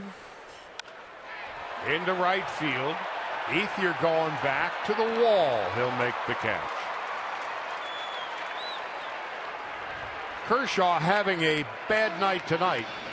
And Alana, Monday doesn't appear to be getting any better for him either. No, absolutely not, Charlie. He has some unpleasant plans on Monday. You remember back on March 20th in a spring training game against the Oakland Athletics, Clayton Kershaw taking a soft line drive off the face, off of the bat of Andy Perino of the A's. And he said it wasn't that big of a deal, but he continues to suffer the after effects. He's scheduled for a root canal back in LA on Monday to help with the sensitivity to cold and to hot suffered from being hit. Don Mattingly, however, doesn't anticipate that it will delay or affect his third start of the season, but nobody wants to go to the dentist, guys. Not after getting hit in the face by a baseball. Aaron Hill is thrown out by Rollins. There's 2 out. What was so remarkable about that performance against Oakland, taking that comeback? A, he was stunned. B, he was able to get back up. Then he pitched an inning in 2/3 and gave up 1 base hit. And then after that was over, he went out to the bullpen to throw some more pitches. Then he got back to the clubhouse. Then he wasn't feeling so good. And then he was in a dentist chair until 10:30 that night. And the morning after, back in the clubhouse, now here's Owings, the hitter. Takes under the knees, 1 ball and no strikes. You know, what he is able to do with the skill level that he has, few of us can kind of relate to what Kershaw goes through. But the morning after, everybody could relate to what he was going through. He couldn't talk. He didn't want to be anywhere. His mouth was swollen. He looked like he had been in the dentist chair until 10:30 the previous night. So that was probably the only day he did not work out in spring training, perhaps in his career. And so he, as Alana was saying, he can't drink anything cold and he can't drink anything hot on that side of his face. But we learned he can take a punch.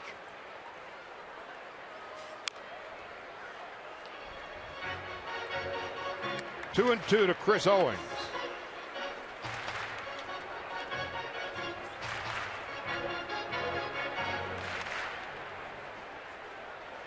You know, it's a soft line drive when it's not in your face. Somebody else's face. Okay.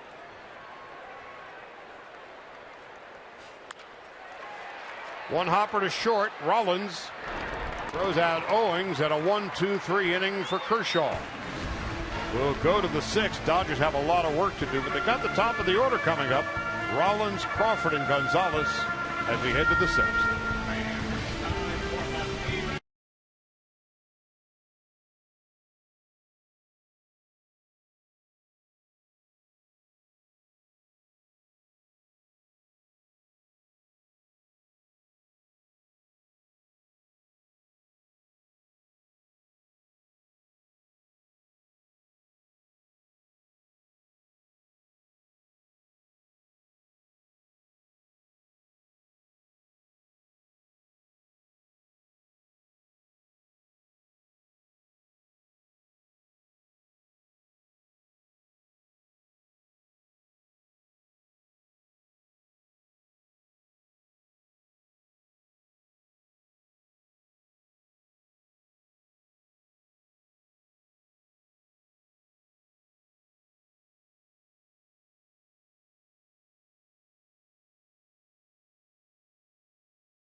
4 runs and 9 hits. The Dodgers no runs and 1 hit.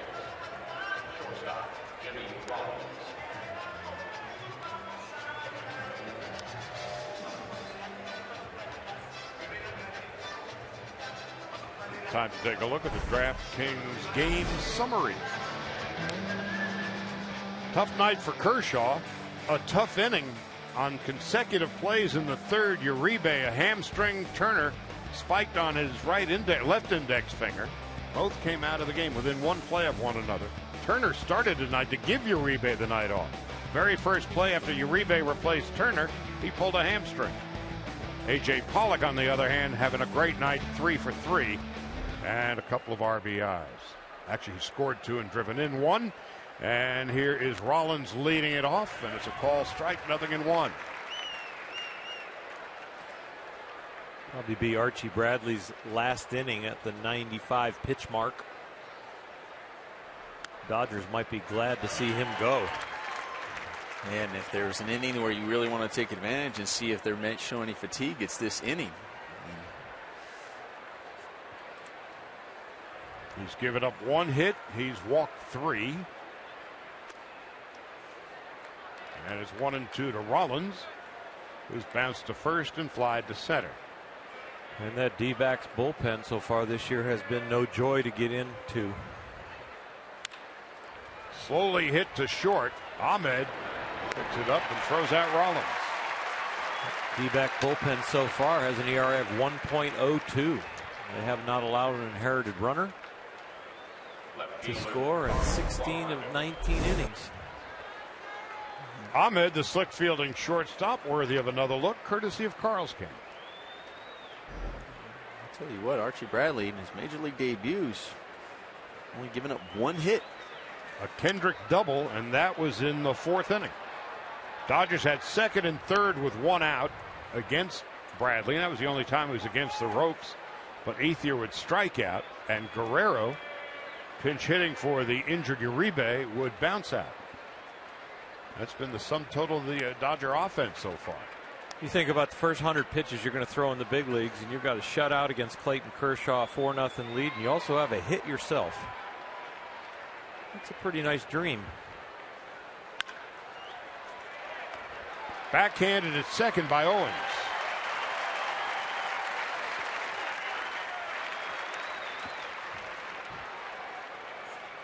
Well, right now, this is just one of those nights where the Dodgers look listless. You talk about rhythm for hitters. You talk about rhythm for pitchers. And right now, the only rhythm I see out here is coming from Archie Bradley, because the Dodgers don't have a rhythm at the plate. They don't have a rhythm with Kershaw out there on the mound right now. Gonzalez takes high and away. 1 ball, no strikes.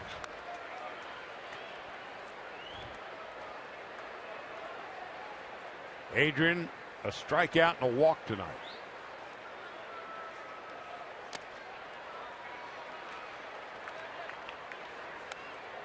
With a strikeout and a walk tonight, Gonzalez's batting average has plummeted to 647, and his on-base percentage is merely 700.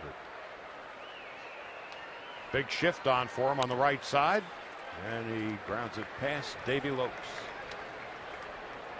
How do you keep that thought, Nomar, of building an inning instead of trying to do it all yourself now when you get to this part of the game and a guy's shutting you down?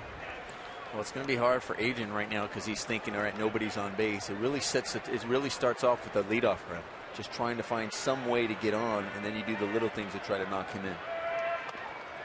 Joe Torre used to say all the time, take small bites.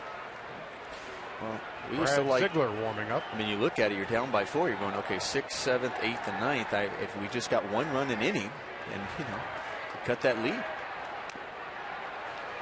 Gonzalez takes a walk with 2 out, and Kendrick coming up, and Mike Harkey, pitching coach, going to go out and take the temperature of Archie Bradley, the 22-year-old from Oklahoma. Ziegler just getting up. Howie Kendrick coming up. Andre Ethier on deck. This is a total stall tactic. Give him a little breather, and this will be your last hitter. Empty the tank.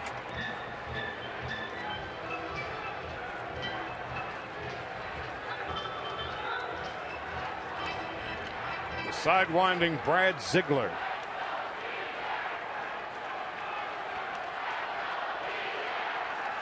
Kendrick has doubled and bounced out. You think, why doesn't Arizona have a lefty up for Ethier? Well, Chafin pitched 3 innings. That's one of their lefties. And Oliver Perez pitched an inning. They're probably saving Oliver in case the game's in balance later.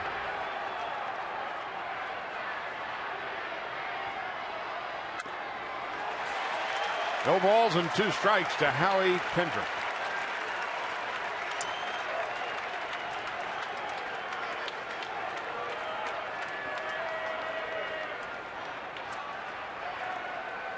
Two gone in the 6th.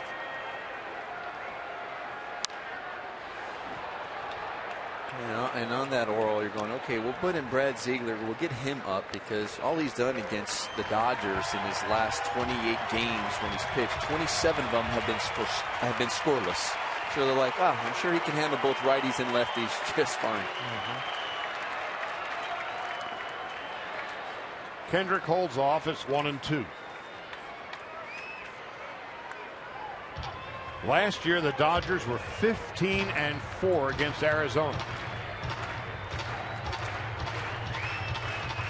No team had a better record against another team than the Dodgers versus Arizona last year. That was last year. 2-2. Dodgers were 8-2 here at Coors Field, 7-2 back at Dodger Stadium.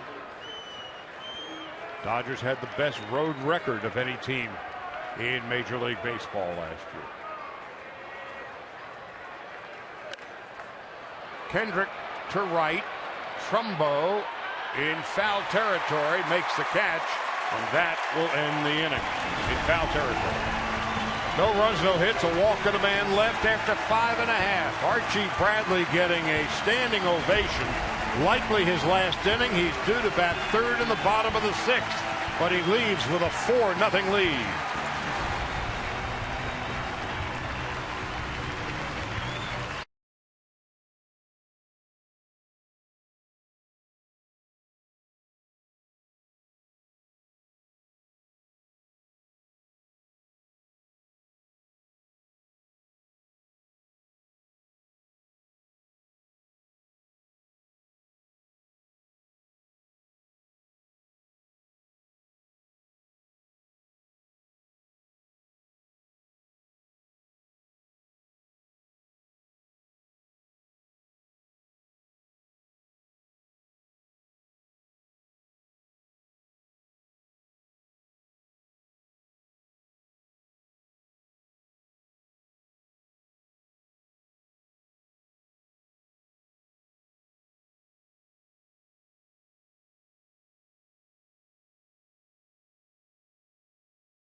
So now at third base, he came in the 4th inning, but he wasn't expected to play at all today.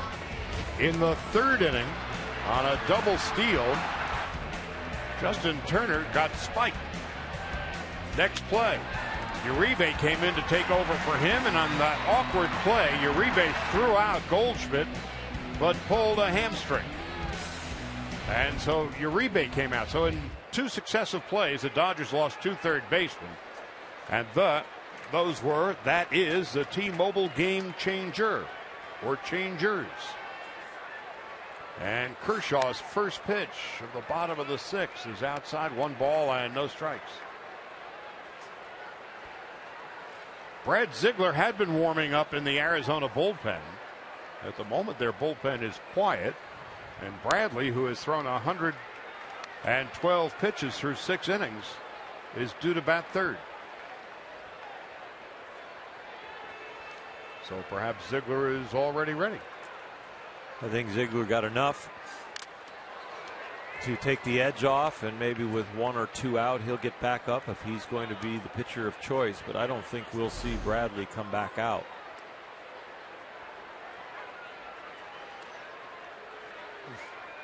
Ted Barrett, who used to be a fighter, amateur fighter, and sparred a time or two with Mike Tyson, apparently can take a lick. 2 balls and 2 strikes to Goldschmidt. 1 for 2 and a run scored. Tomorrow we should mosey down to the umpire room and ask him if that was as hard as a Tyson punch. Breaking ball, call strike 3. 5th strikeout for Kershaw. Ted Barrett didn't even flinch when that ball hit off his mask. He didn't even just like, all right, you just. There's the curveball we're used to, Uncle Charlie, public enemy number 1. Dropping from the sky here in Arizona. The roof is open. Nick Ahmed is the hitter, and Cliff Pennington is in the on-deck circle, so in fact Bradley's night is over. Ahmed, give you some idea of the difficulty that Kershaw has had tonight. Ahmed, with 1 hit this year, would end up walking in the 4th inning. And then Pollock would get a base hit. Inciardi, fielder's choice, would knock in a run. And so, under normal circumstances, you would think Kershaw could do away with Ahmed. Wasn't able to do that in the 4th. It would extend the inning and cost him. To shortstop, Rollins throws out Ahmed. 2 out. And here comes Pennington, who's now been called back.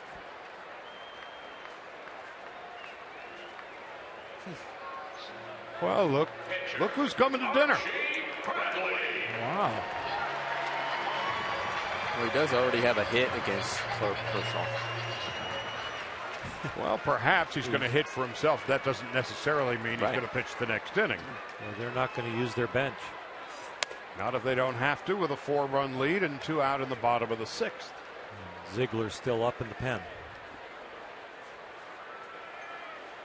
So Hale is figuring, all right, let's not burn a pinch hitter here. And we saw that Bradley, who singled to left field in his first big league at bat against Kershaw, no less, could swing the bat a bit, and he would foul out to Gonzalez.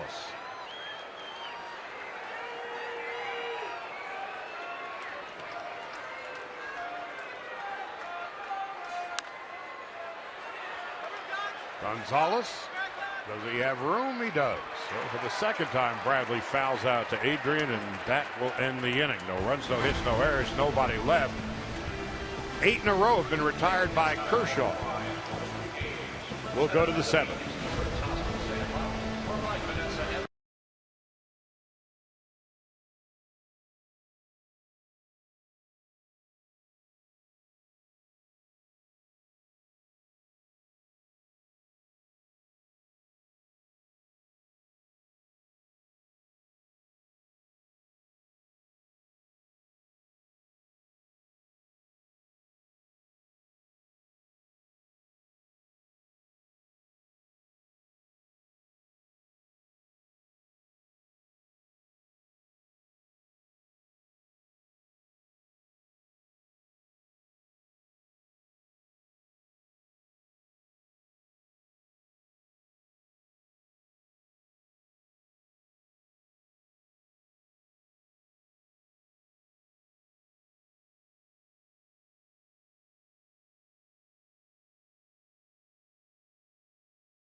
Baseball on Sportsnet LA is brought to you by Nissan.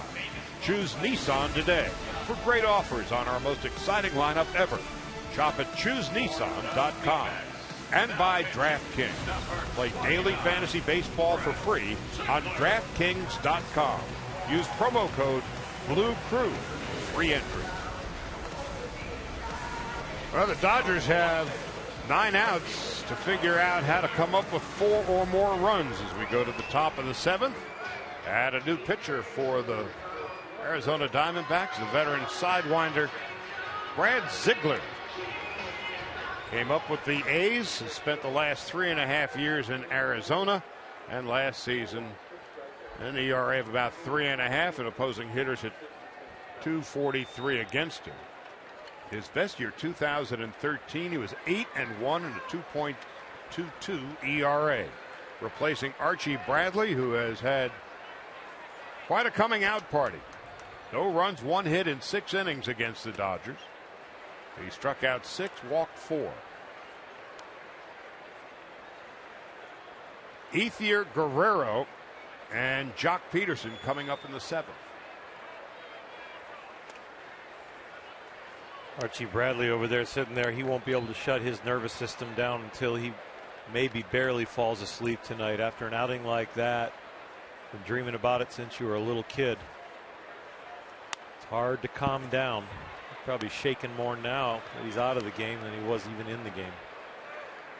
When you're in the game, you got a place to put the energy. When you're just sitting there watching now, no way to spend it.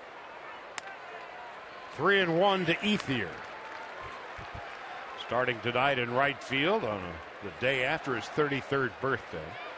Puig has been struggling, so Yasiel at 2 for 17 was given the night off. Ethier fouls it off his foot.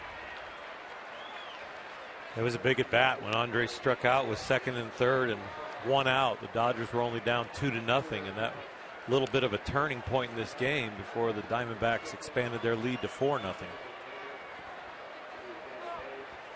Guerrero on deck and Peterson to follow, and it's slapped foul off to the left and out of play.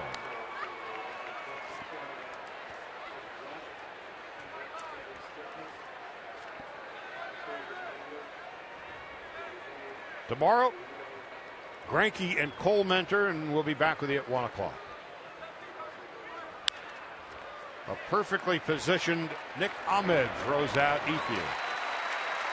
1 out in the 7th. And Alex Guerrero's coming up.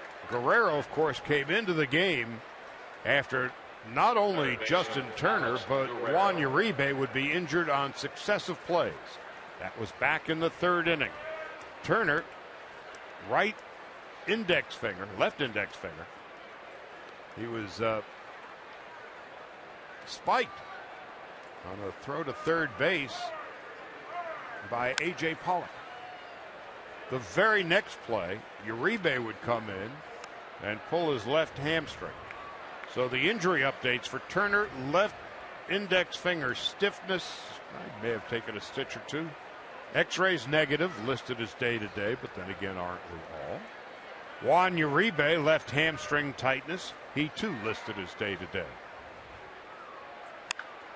Guerrero rips one foul down the left field line.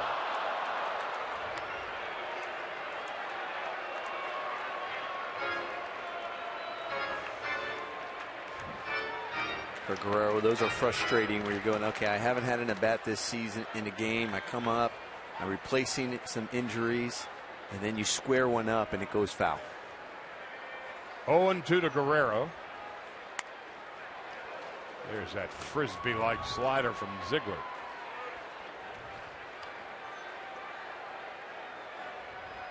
Peterson is on deck.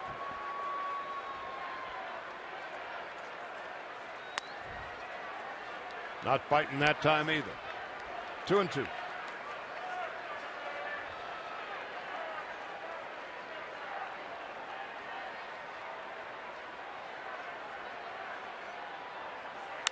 Up the middle.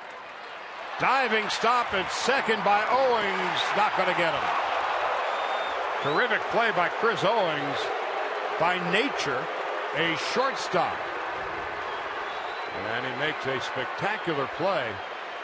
Guerrero beats the throw. Worthy of the Morongo Casino Resort and Spa slow-mo cam.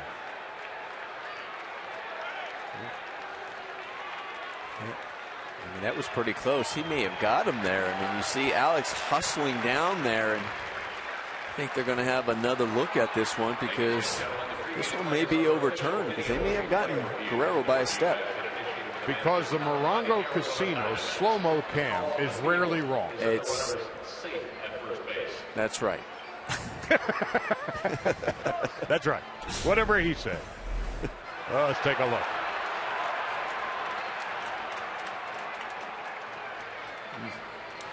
It's really close.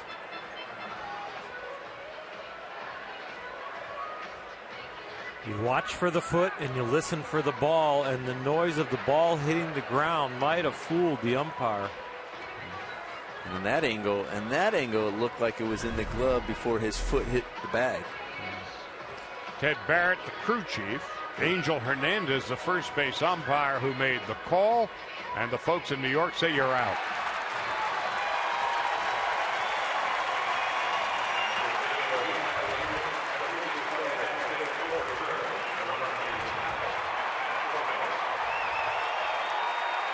Meanwhile, a spectacular play turned in by Owens.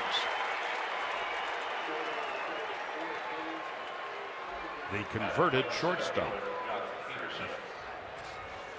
Well, nothing's going right for the Dodgers tonight, and Jock Peterson stepping in. He's been struck out twice.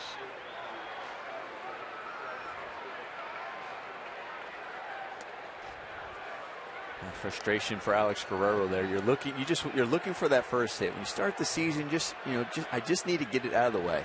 Hit one up the middle. They make a great play. Think you're safe. And the previous swing, he ropes a line drive foul down the left field line. You're like, all right. And then you're standing on first and feeling good and going, all right, I finally got it out of the way. And they go to the replay and say, oh, no, you're out. Okay. Well, the way things have worked out for the Dodgers tonight, Turner and Uribe, one would think that Guerrero's going to get another shot at it tomorrow. Nomar, when you get robbed by a defender, does that, when you pick up your glove to run out to your position, do you think about, I want to rob somebody on their team now? Absolutely. Yes. And especially if he comes up, if it's the guy who robbed you. You really are on your toes. It's amazing how much your range expands. 1-2 to Peterson. Up and in. A.J. Ellis is on deck. That is a big-time pitch for a sidewinder when you can come up and in and not hit them, but change their eye line. They know that's not where you want to pitch. Peterson down on strikes. He has been struck out 3 times tonight. Ziegler retires the Dodgers in order. We're at the 7th inning stretch. Arizona firmly in control.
Burgers are looking good. So are the Diamondbacks, frankly. 4-0. They've out-hit the Dodgers 9-1. We're at the other half of the 7th inning stretch. Time to take a look ahead on the Dodger calendar, brought to you by 76. We'll be back with you tomorrow at 1. Zach Greinke and Josh Colmenter. Then Monday, Tuesday, and Wednesday, the Mariners are in town. James Paxton against Brandon McCarthy on Monday night. Tuesday, still don't know about the Dodgers starter. Taijuan Walker and Brett Anderson will pitch on Wednesday night. Kershaw, first pitch to A.J. Pollock, who's been murder on him tonight. High and outside, 1 ball, no strikes. Pollock, 3 for 3, 2 runs scored, and an RBI. And Ciarte on deck, and Goldschmidt to follow. Well, AJ just can't wait for the Dodgers to play them. I mean, coming into the series versus the Dodgers, the last 19 games against them, he was batting near 400. And then here at Chase Field, he bats over 400 coming into this game. So, and 3 for 3 against Kershaw.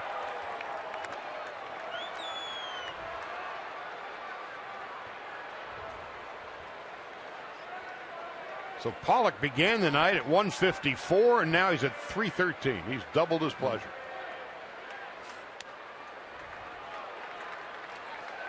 Kershaw 3-1. And that's one thing you're not thinking about when you're facing Clayton Kershaw. Like, oh, my average is going to go up after a day facing him. You're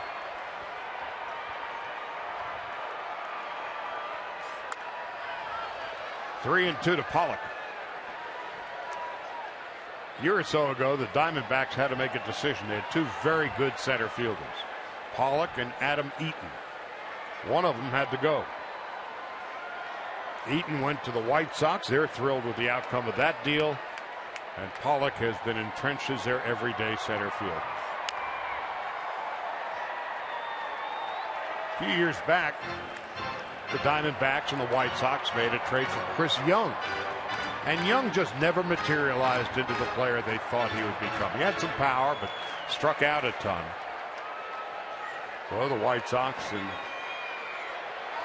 Diamondbacks made another deal for a center fielder. And Pollock has been on base all 4 times, and Clayton Kershaw is steamed. At himself. A lot of frustration running through that body right now in that head. A tough outing torments you for the 4 days until you can get back out there. He's going to try and get the Dodgers in the dugout with a 0 in this inning. But these 2 guys down here are going to get hot just in case he needs help. So for the 2nd time tonight, Nicasio warming up. Pedro Baez about to join him. Ciarte is 2 for 3, a fielder's choice, and an RBI.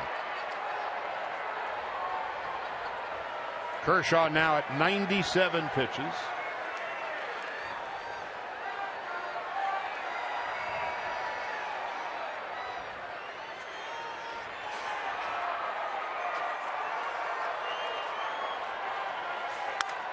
Up the middle. Rollins steps on the bag. That's all he can get. Fortunate to get that. might be. I know Pollock thinks he might have beaten Jimmy Rollins on that one. Hale just gave him the out sign, the manager from the bench. Like Jimmy might have got the back of the bag just in time. Yeah. That was really close. Got the toe in. This will be a better angle. I don't know if it was a better angle. It's a better angle for Jimmy's foot. Wasn't a better angle for Pollock's foot. He may have, Jimmy may have beaten that one. Yeah, Pollock had his foot up in the air. Yep.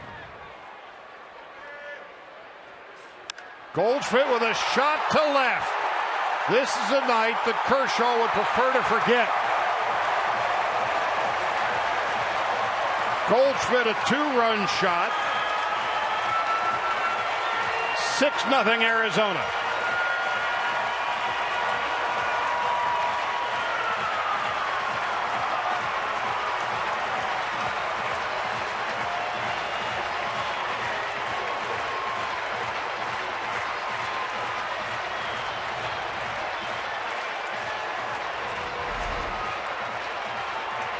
slider here that really doesn't bite.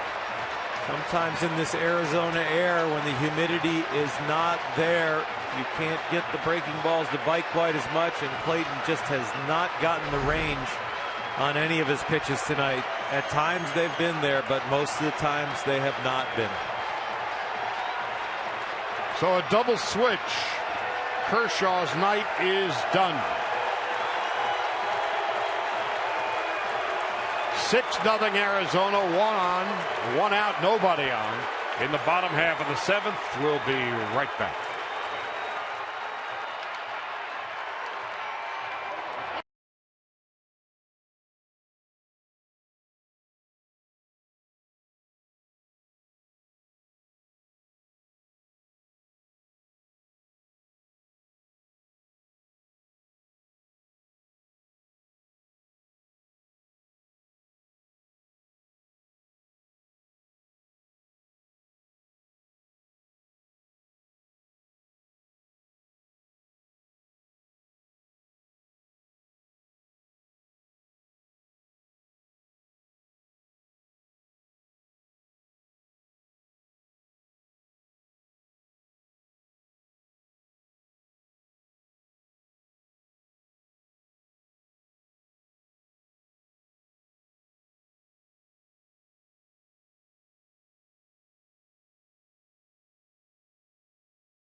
For Clayton Kershaw, he leads the game, including game 1 and tonight, with an ERA of .584. Gives up the 2-run home run to Paul Goldschmidt. Juan Nicasio takes over on the hill, and Darwin Barney takes over at third base. Part of the double switch. There's Goldschmidt, who has just been murdered on the Dodgers since he came up. There's Barney at third, the third baseman of the night for the Dodgers.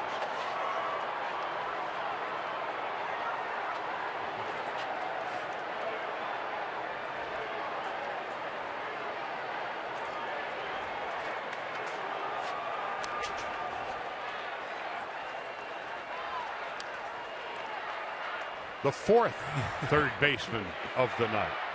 It's easy to lose track. Whoa. Let's just hope we don't have 5. Unless we're playing in like the 16th inning. That means we tied this thing up. You had 2 third basemen in 2 plays back in the 3rd inning. It began with Turner, then he injured a finger. Uribe came in, next play, pulled a hamstring. Guerrero comes in. Now he's out part of the double switch. Darwin Barney, your turn. A revolving door. Stay healthy out there. Trumbo takes outside. That sounded like a commercial. Stay thirsty, my friend. Stay healthy out there. I'm here if you need me, Nomar.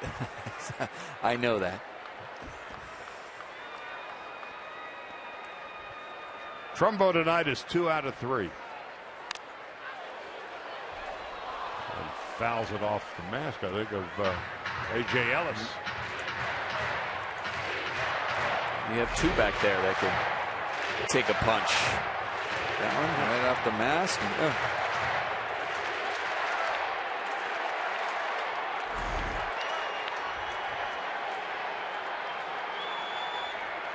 2 balls, 2 strikes, and 1 out.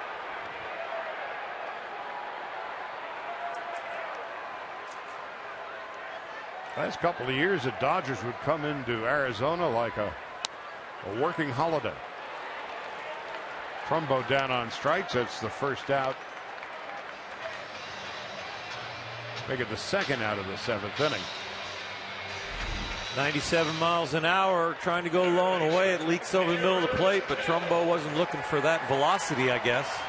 That location you're usually trying to hit. So Kershaw goes 6 1/3.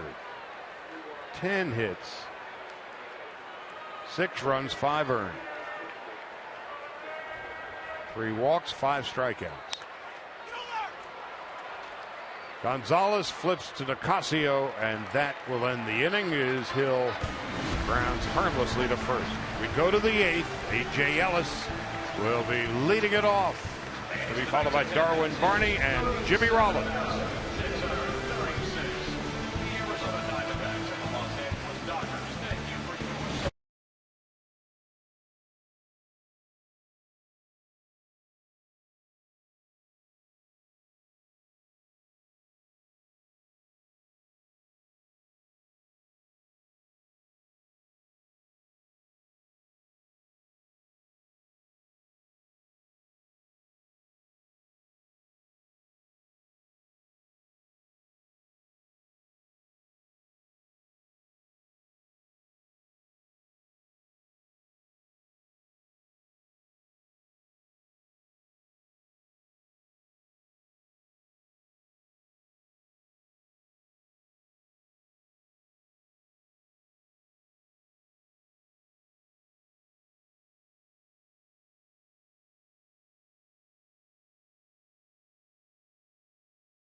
'29th, the Giants are in town at 7:10, and the first 40,000 fans in attendance receive a Clayton Kershaw-themed fleece blanket, compliments of security benefit.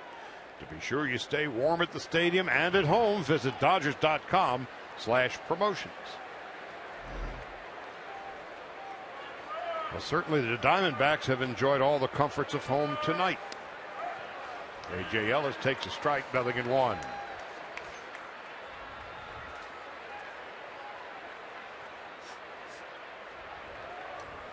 While the Diamondbacks have enjoyed the comforts of home, Clayton Kershaw has not enjoyed his time here in Arizona last few years. No intent, just a lousy pitch. Yeah, you look at it, it was 76 miles an hour. It looked like he was trying to spin that, just got away. Yeah, some people would be reminded of spring training when Dodgers were getting hit an awful lot. Justin Turner twice in one game. Actually had to be a meeting between Mr. Hale and Mr. Mattingly to settle things down after to clear the air. Well, there's been a history with these two teams. 4 ejections in that game alone. A couple of years ago, Carlos Quentin and Zach Greinke got into it.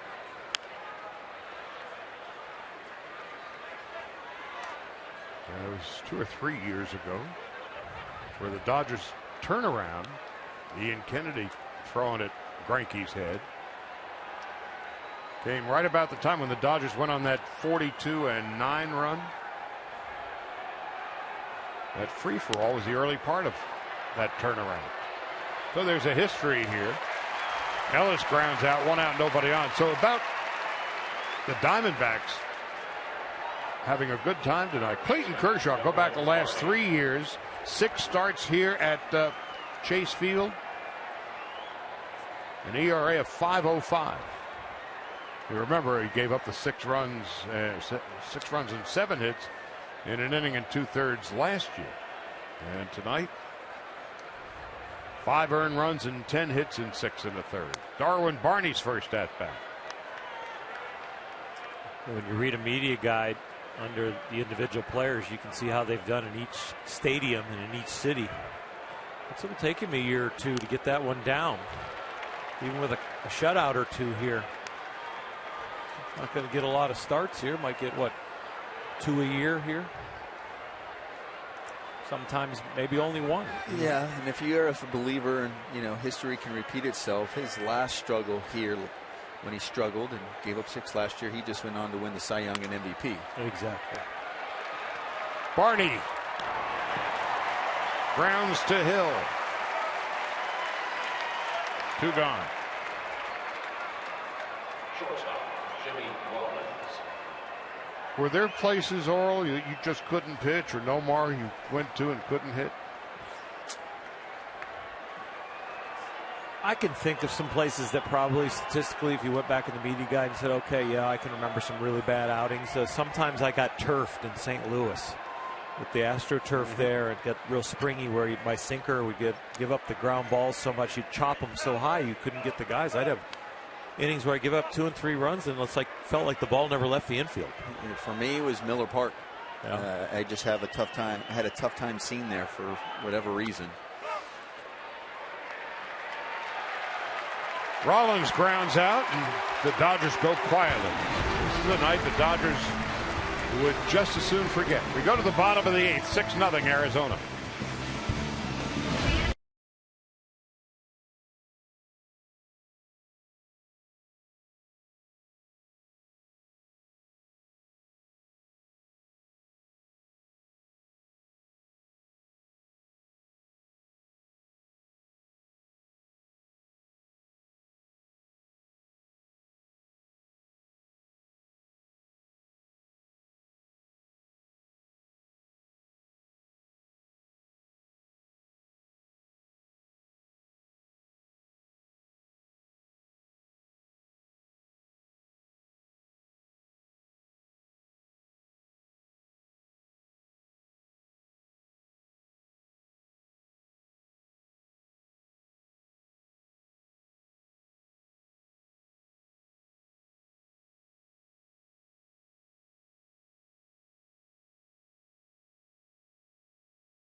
Dodgers all season with MLB.com at bat, the #1 app for live baseball.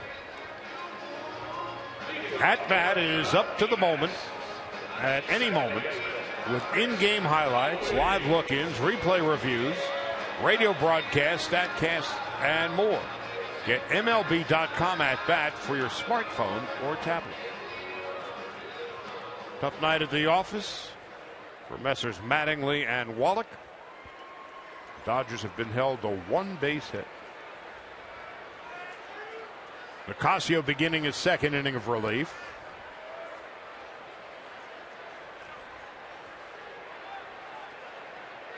Kershaw tonight, 99 pitches, 64 for strikes, and he gave up a home run. And leaves the game with a .584 ERA. After his first 2 starts. And Clayton has to get root canal on Monday. Just when you think things are going bad.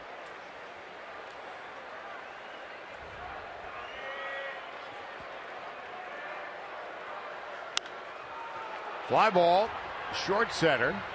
Kendrick out, giving way to Peterson. As Owings flies to center, first out of the bottom of the 8th.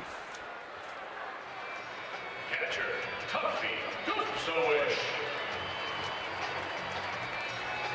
Well, Tuffy Gozowicz was not expected to be starting behind the plate tonight. They felt that Gerald Laird would be getting the start, but Laird has a bad back.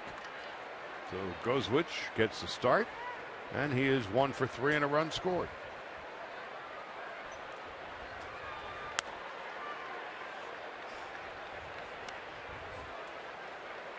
1 ball and no strikes.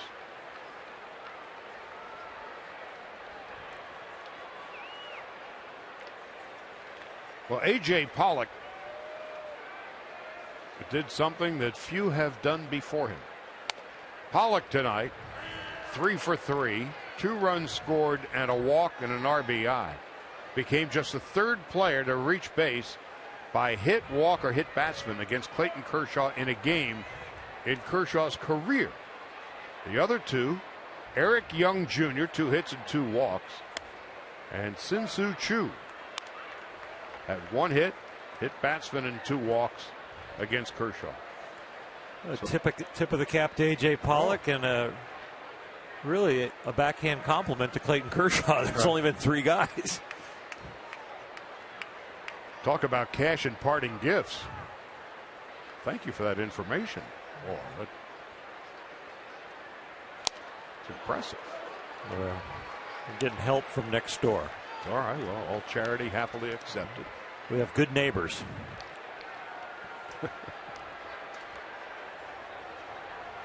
And Goldschmidt with plenty of reason to smile. His team up comfortably. A home run and 3 runs batted in. It was a 2-run shot off Kershaw, the last pitch Clayton would throw tonight. Goldschmidt bounces to second, 2 out. So the Dodgers now are in danger of having something happen to them that they haven't had in a couple of years. Barring a 6-run 9th inning. And to this point, no runs and 1 base hit. The odds are long. The Dodgers would fall below 500 for the first time since July 9th, 2013. That's a long time. 639 days for those of you keeping score at home.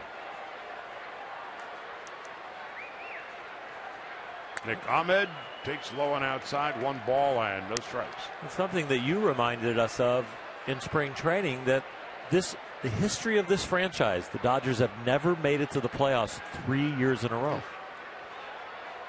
That seems unbelievable, but it's true.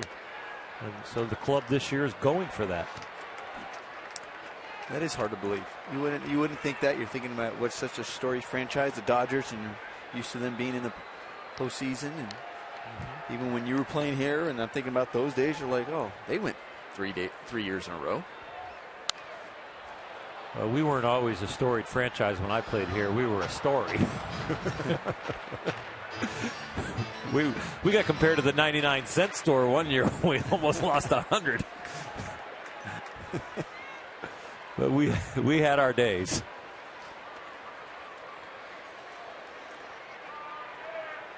Tough night at the office for the Dodgers tonight. 2 balls and a strike. Nick Ahmed 0 for 2 and a walk. Nicasio on in relief of Kershaw. 2-2. There were some ugly games at the beginning of last year. Remember a lot of pop fly balls falling into some Bermuda triangles? Last year we talked about their defense. The whole month of April, they had the worst defense in all of baseball. I mean, as far as errors, fielding percentage, and yeah, there weren't some pretty games, that's for sure. Each of the last 2 years, the Dodgers finished 14th in the National League in defense. They got it together for 94 wins. Yes, indeed. So they played all 162. Foul back and out of play. Each of the last 2 years, in June, the Dodgers were 9 or 9.5 games out of first place. Yeah, the last game on June 12th at Cincinnati, they lost 4-1, and they fell to 34 and 33, and they were in second place 9 games back. And the year before, on June the 3rd, they were 9.5 back. Nicasio, fastball upstairs. Ahmed down on strikes, and we will go to the 9th inning. Arizona 6-0.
Dodgers tomorrow.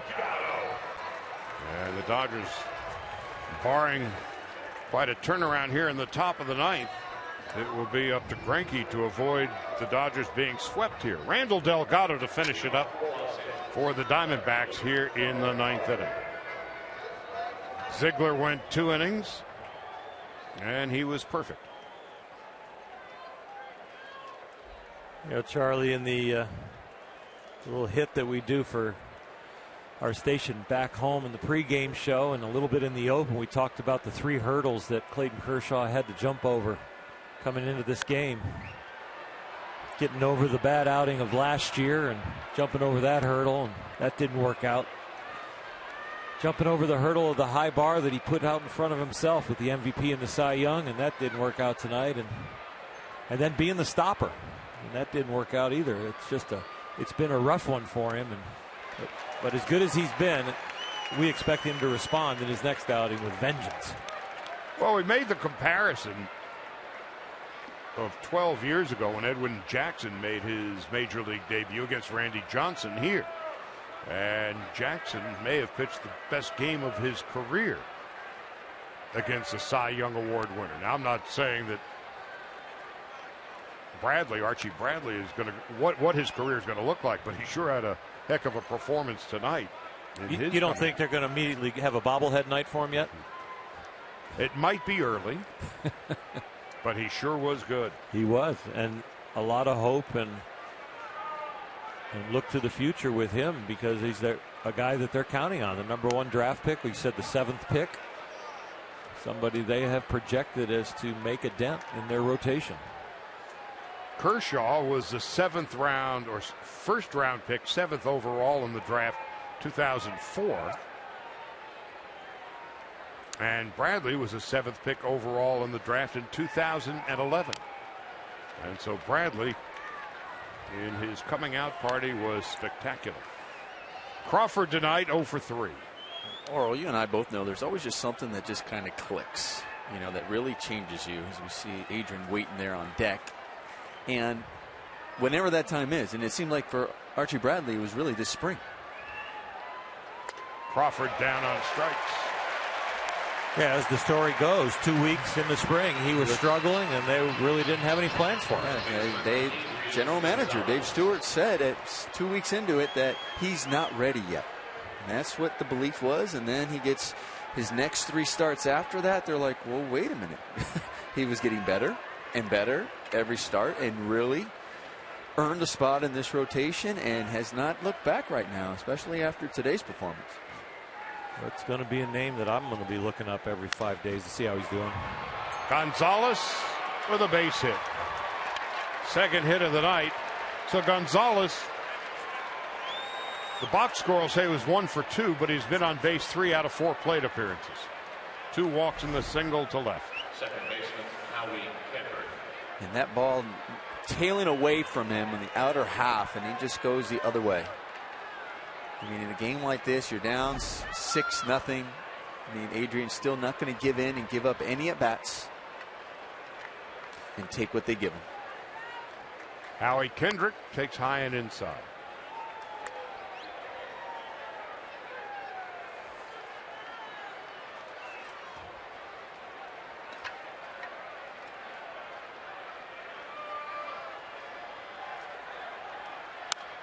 Nomar, watch the side swing of Adrian Gonzalez and tell me about the balance he has.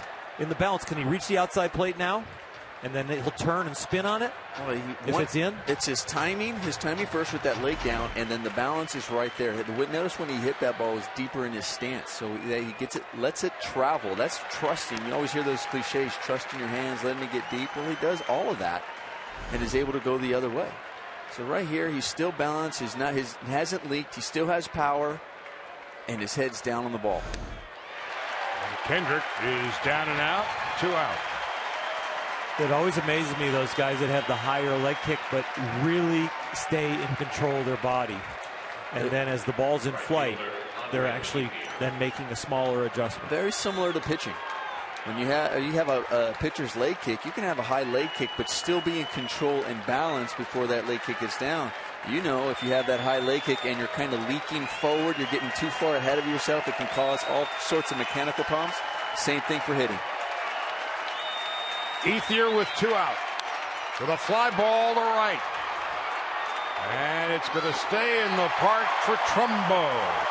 And the Dodgers have been shut out 6-0. Arizona 6 runs, 10 hits, no errors. The Dodgers no runs, 2 hits, and 1 error. The Lexus player of the game in his major league debut, Archie Bradley, their first-round pick 3 years ago. No runs and 1 hit in 6 innings. He struck out 6 and walked 4. He is your Lexus player of the game. So the Dodgers fall to 2-3. It's the first time they have been under 5.